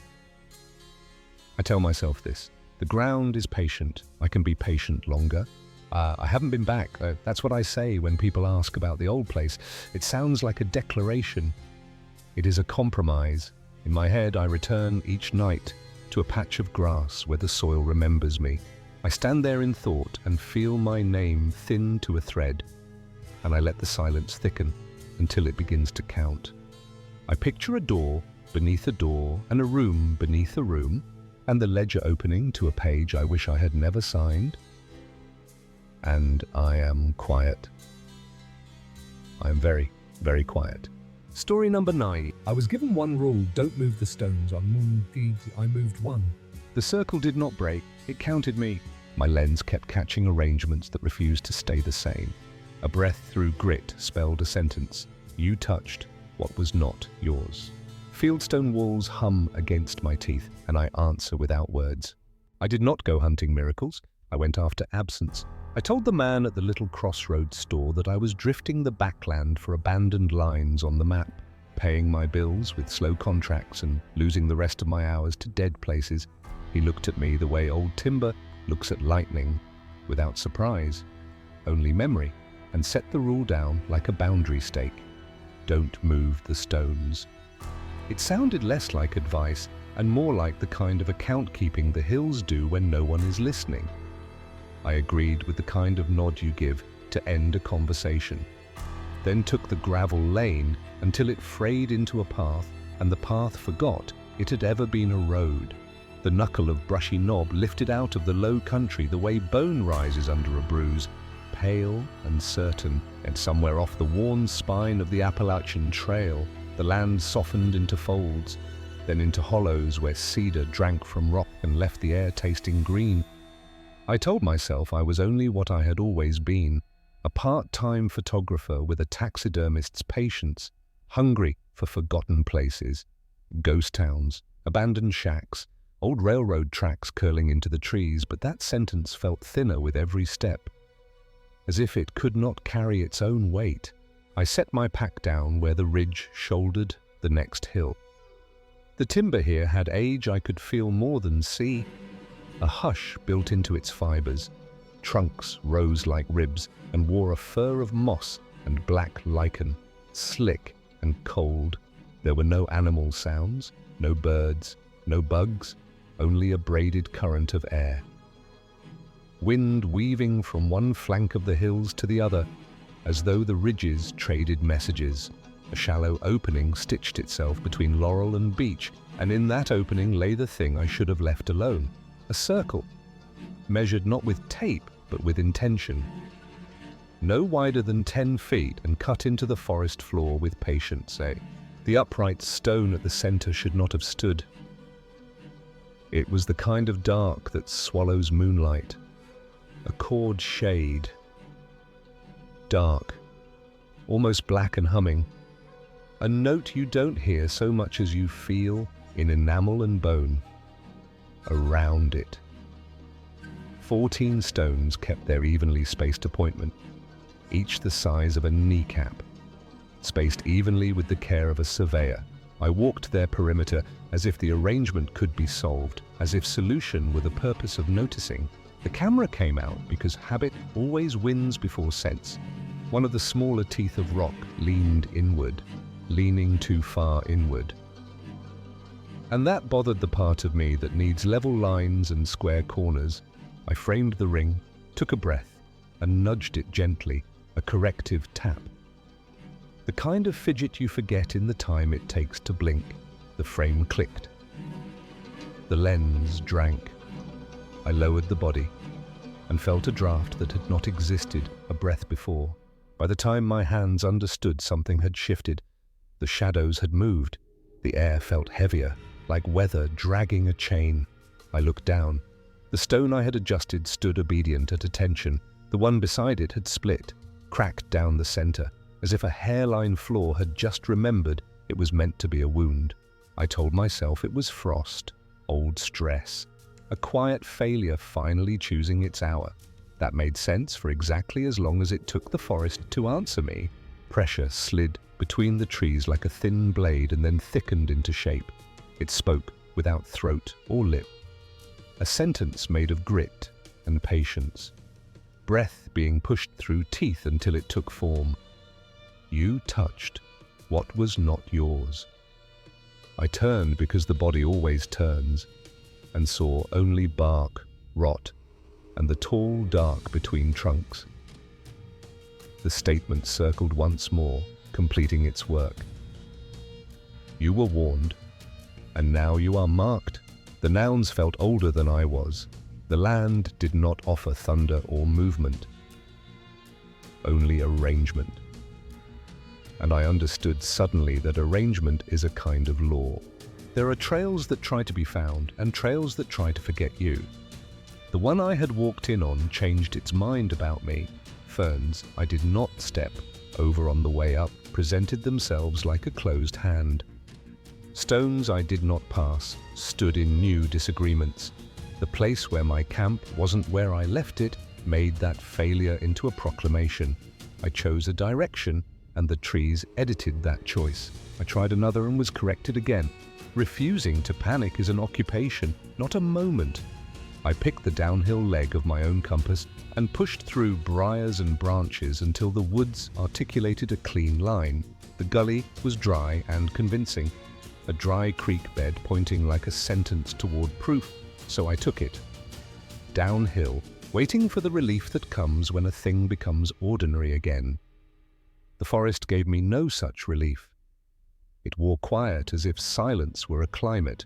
The only measure of distance was the way the light thinned under the leaves, then thickened, then thinned again without committing to a day. When the channel dissolved into duff, I made shelter with the geometry at hand. A shelter under a fallen tree, propped by its own dead limbs. I did not ask for sleep. I asked only for a place to be small. The air did that trick of old hospitals, clean, scrubbed, and suffocating. I avoided certain words in my mind, because even thinking them felt like an invitation. The land listened. If listening is what you call the kind of attention that lets you know it does not need your consent, I climbed because higher ground is a kind of sentence that finishes itself. The trees gave way to stone, and the stone made a statement you could not argue with. A slope of grey stone shouldering through the canopy like a healed scar. A figure stood at the top, the colour of dust and rope. Tall and entirely committed to stillness. Wrapped in rags that stirred without help. Where a face should have offered boundaries, there was only refusal. Behind that refusal, the ring had learned to travel. The stone circle waited again, rearranged to the topography of this new place as if it had always belonged here. I would tell you I kept a careful distance because caution is a virtue. The truth is that distance kept me. I saw the count, and the count had changed. The ring now wore 15 stones. One sat beneath a varnish of growth that the eye first called lichen and then corrected to moss that dripped red. The new arithmetic implicated me in ways I did not want named. I turned not to flee, but to revise, but to find one honest path that could argue with whatever law governed this place, and found only edits. The wood behind me had rewritten itself. Nothing broke branches, nothing snapped. The paragraphs of laurel simply said something else. I discovered then that consequence is methodical. My hands were covered in cuts I did not remember earning, neat as ledger lines. The kind that come from counting. The land foreclosed on the idea of familiar and offered me instead an exit of convenience, a break in the trees and the ache of old pavement. The gas station was closed. No one came out. The quiet I had carried from the ridge did not abandon me at the road. It wore a shirt of dust and hung from the eaves. On the margin of gravel lay an object that had chosen me more often than I chose it, my camera. Its body, spidered with a hairline, but workable. Lens capped as if it had returned from a place with manners. I left the ridge to cure in my absence, but absence is not a cure, it is a pressure bandage. I tried to live where houses have addresses, counting bills and hours, and still the rule followed me like a stain beneath paint. Eventually, the part of me that prefers clean conclusions defeated the part that wanted to never know. I opened the body, freed the memory card, and let the machine offer its testimony. The screen delivered proofs built from my own hands, the ring from above, the ring from the level of the needles, the ring through a laurel window. They were the frames I remembered taking, and they were wrong. In every file, the count disobeyed memory. Sometimes the stones were arranged fewer, sometimes more. Sometimes the central piece did not stand. Sometimes it leaned. Sometimes it was missing, and the gap felt like a held breath. I scrolled and watched the arithmetic practice new sums, and the last image worked like a mirror that had learned to keep secrets. I had lifted the camera just before my small correction. The glass had lifted me in return. In the convex smear of the lens, I could just make out my own face, rimmed by trees, and the eyes, mine by shape, not by right, black and hollow in a way the body cannot sustain for long and remain a body, the part of me that loves evidence, the part that has slept in culverts to catch the angle of a silo dying into weeds, argued to keep it, the older part, the part that sat with breath held too long in a circle where numbers learned to count hunters, knew ceremony when it felt one. I did what ceremony demands. I destroyed the memory card. I never went back. That should be the end, and it is. Except for the remainder, the world is overrun with stone. Fields are fenced with it. Churches and courthouses rise from it. Grief is written into it and left standing in shade. I can walk a city block and meet 10 versions of warning.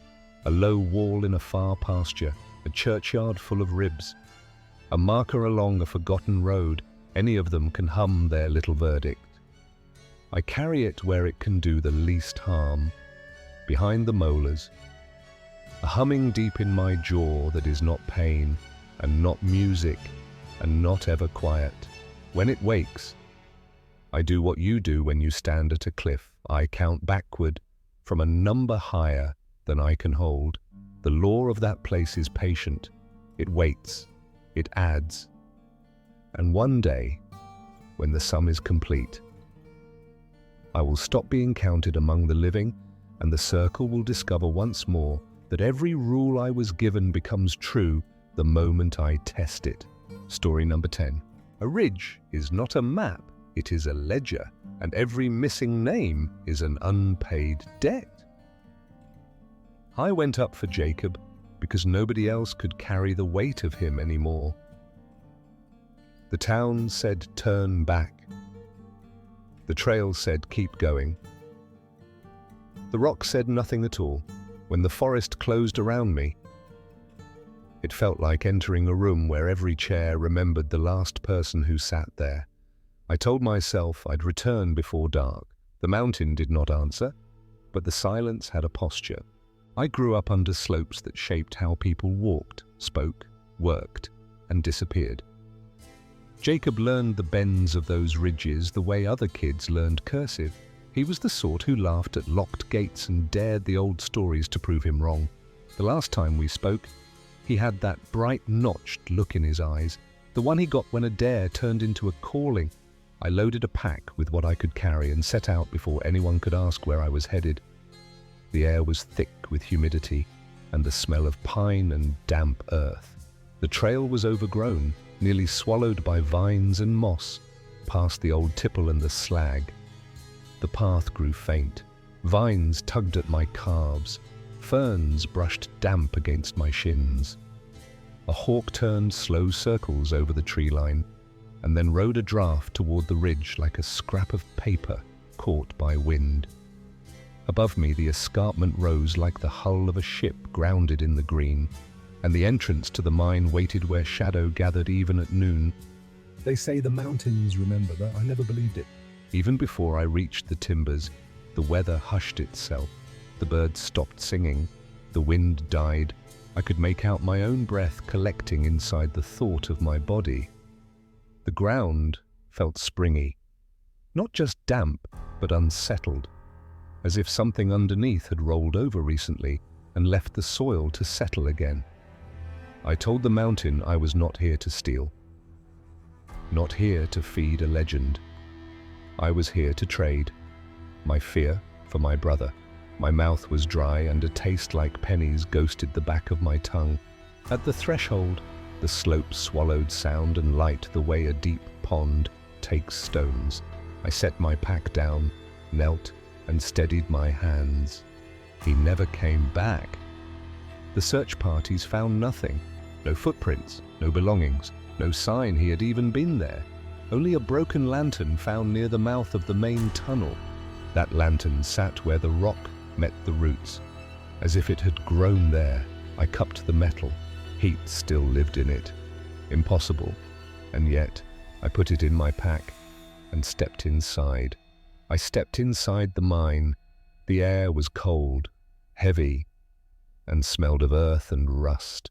My light pushed a small room ahead of me and dragged a longer one behind. Water threaded down the walls in thin veins. The ceiling flexed in a way I felt more than saw. A pressure I knew from storms and hospital rooms. The first stretch went straight, then bent like a slow elbow and offered three choices. On a post, rotting to splinters, someone had carved directions, left toward an old shaft, right into a lower drift, and straight into a place they simply called the chamber. I chose the chamber. The passage narrowed and descended steeply. The air leaned colder with each yard. The floor slid under me like ball bearings. In the beam, I kept seeing what techs call artifacts, little shapes that belong to the light, not the place. Then the walls changed, from rough cuts to something worked. Spirals scored into stone, zigzags like lightning held in place. Circles that had been circles before the roof burden sagged them into ovals, or the pattern ran shoulder high, then waist, then ankle, as if something had written while it sank. The chamber arrived without announcing itself. A wide throat where the mountain stopped pretending to be a hallway and showed its stomach. I set my pack down and fanned the beam. A heap of collapsed timbers leaned like fallen ribs. An old carbide sign, speckled white, told me nothing useful. I felt the specific absence of Jacob, the way you can feel a missing tooth with your tongue. I knelt and sorted through splinters and rock flour, letting my fingers do what my mind could not. Keep moving. I dropped my pack and let my hands search the wreckage for anything that might speak back. A shape of a voice brushed the air near my ear, the way wind moves inside a bottle left uncapped. It used my name the way Jacob had when we were small, and he wanted me to see a salamander or a lunar moth. My pulse steadied instead of racing. I turned slow. Nothing in the beam but the rippled dust the light itself stirred. Something under the floor settled. Pebbles made small mountain-like shifts around my knees where the air grew dense. And the corners of the cavern seemed to throb with their own rhythm. Stone began to move in the way tides move, inevitable and without malice. The floor had its own opinion, and it overruled mine. The tunnel behind me collapsed, trapping me inside. Panic surged through my veins as I searched for another way out. I found a narrow crawl space leading sideways. The air here was stale and suffocating. I lay flat and pulled myself by my forearms, a swimmer making their own current. Rocks bit into my jacket. Fabric tore. The dark had a weight, and I carried it, inch by inch, when I stopped to rest. I turned my head and pressed an ear to the floor. A faint, rhythmic knocking came through the rock. Too steady for accident. 3 taps. Pause. 2. Pause. 3 again. Jacob and I had used that pattern under the covers, tapping the mattress springs to our own code for don't be scared. I'm here, so I kept going, following the sense more than the sound, until the squeeze let me fall into a chimney of stone. After what felt like hours, I emerged into a narrow vertical shaft. A ladder was fixed to the wall, rusted but intact. I checked each rung with my weight, but metal answered, with a tired tone but stayed. My chest hitched from dust and the old taste of carbide. Above me, a square of darker dark promised not freedom. Exactly, but change. At the top, a small door had been cut into the mountain's side. I leaned on the slab and it let go. I staggered out and fell to my knees on cushion moss, hands pressed to the earth as if I could make a print deep enough to hold me there. Air that had worked the back of the cave for a century slipped along my skin and left. I lay there long enough for ants to find my sleeve. When I finally stood and turned, the cut had healed. Not a door at all, only stone and its green growth, inscrutable as a face in sleep. Behind me, the mountain was silent once again. When I looked back, the door was gone. Just stone and moss where it had been. I sat with my back to that place and took stock. The lantern ached in my pack like a tooth, set it between my boots. Jacob's name lived in my mouth. I spoke it once, not expecting an answer, only needing to hear how it sounded in the open. The creek made its long argument with gravity. Leaves turned their pale sides in a breeze I could not feel. It would have been a fine story to carry home. I went in, the mountain let me out. And that is all. But there is a duty to the truth, heavier than courtesy. I saw the patterns in the chamber and I understood something I wish I did not. Those spirals were not art. They were handwriting, not made by picks, made by contact. When men die in tunnels, the roof remembers their weight. The pressure does not end, it maps itself. The mountain does not keep souls, it keeps their choices. It keeps the moments when a man decides left, right, or straight into the room where he will never stand up again. And sometimes, if you listen with bone instead of ear, those decisions play back like a reel. Not sound. Shape. I walked the flank of the ridge until brush raked my shins and a deer slid out of cover. All clean muscle and unbothered eyes, the door did not reappear. Of course it didn't. The mountain had already given back as much as it intended. I took the path down, following the tilt of the land the way a bead of water finds a groove. The town came up around me like a shirt pulled on. Familiar seams, familiar rub. I told no one where I had been. I kept the lantern on the dresser where a mirror once sat. At night, the glass threw back the room in a version of itself that felt slightly misaligned, like a map printed off register. Sometimes, when a truck braked on the road beyond the sycamores, the metal of the lantern tremored against wood. I started sleeping with my hand on the floor, palm to pine, as if the house could tell me secrets the way the mountain did. I told no one what I saw inside that cavern, but I know the truth. The mountain remembers. It holds them all, the lost, the broken, the forgotten, and now it holds me. People assume being held means trapped. That's part of it, and the other part is belonging past the point of choice. Since I came back, I moved through town the way air moves through a flute, useful to one purpose only. I walk by the diner and smell cinnamon toast and coal dust from a jacket that hasn't been worn in a decade. I know which mailbox a certain pair of hands used to open at lunchtime.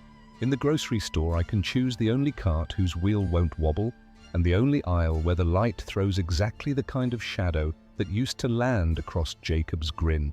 If you ask whether I hear things, I'll say no. I do not traffic in echoes. I carry shapes. The shape of a man leaning into a narrow side drift. The shape of a boy's hand dragging along a scored rock face. The shape of a lantern lifted and then dropped. The mountain holds these, and it hands them to me not as punishment, but as assignment. The ledger needed a new hand to keep it. I did not volunteer. I was appointed. I keep a notebook now, a plain school composition book with a marbled cover. And in it I sketch the drift of memory, the way surveyors sketch contour. I draw lines for the men who walked into seams and never climbed out. And I mark the points where decisions were made with a small cross that only I can read.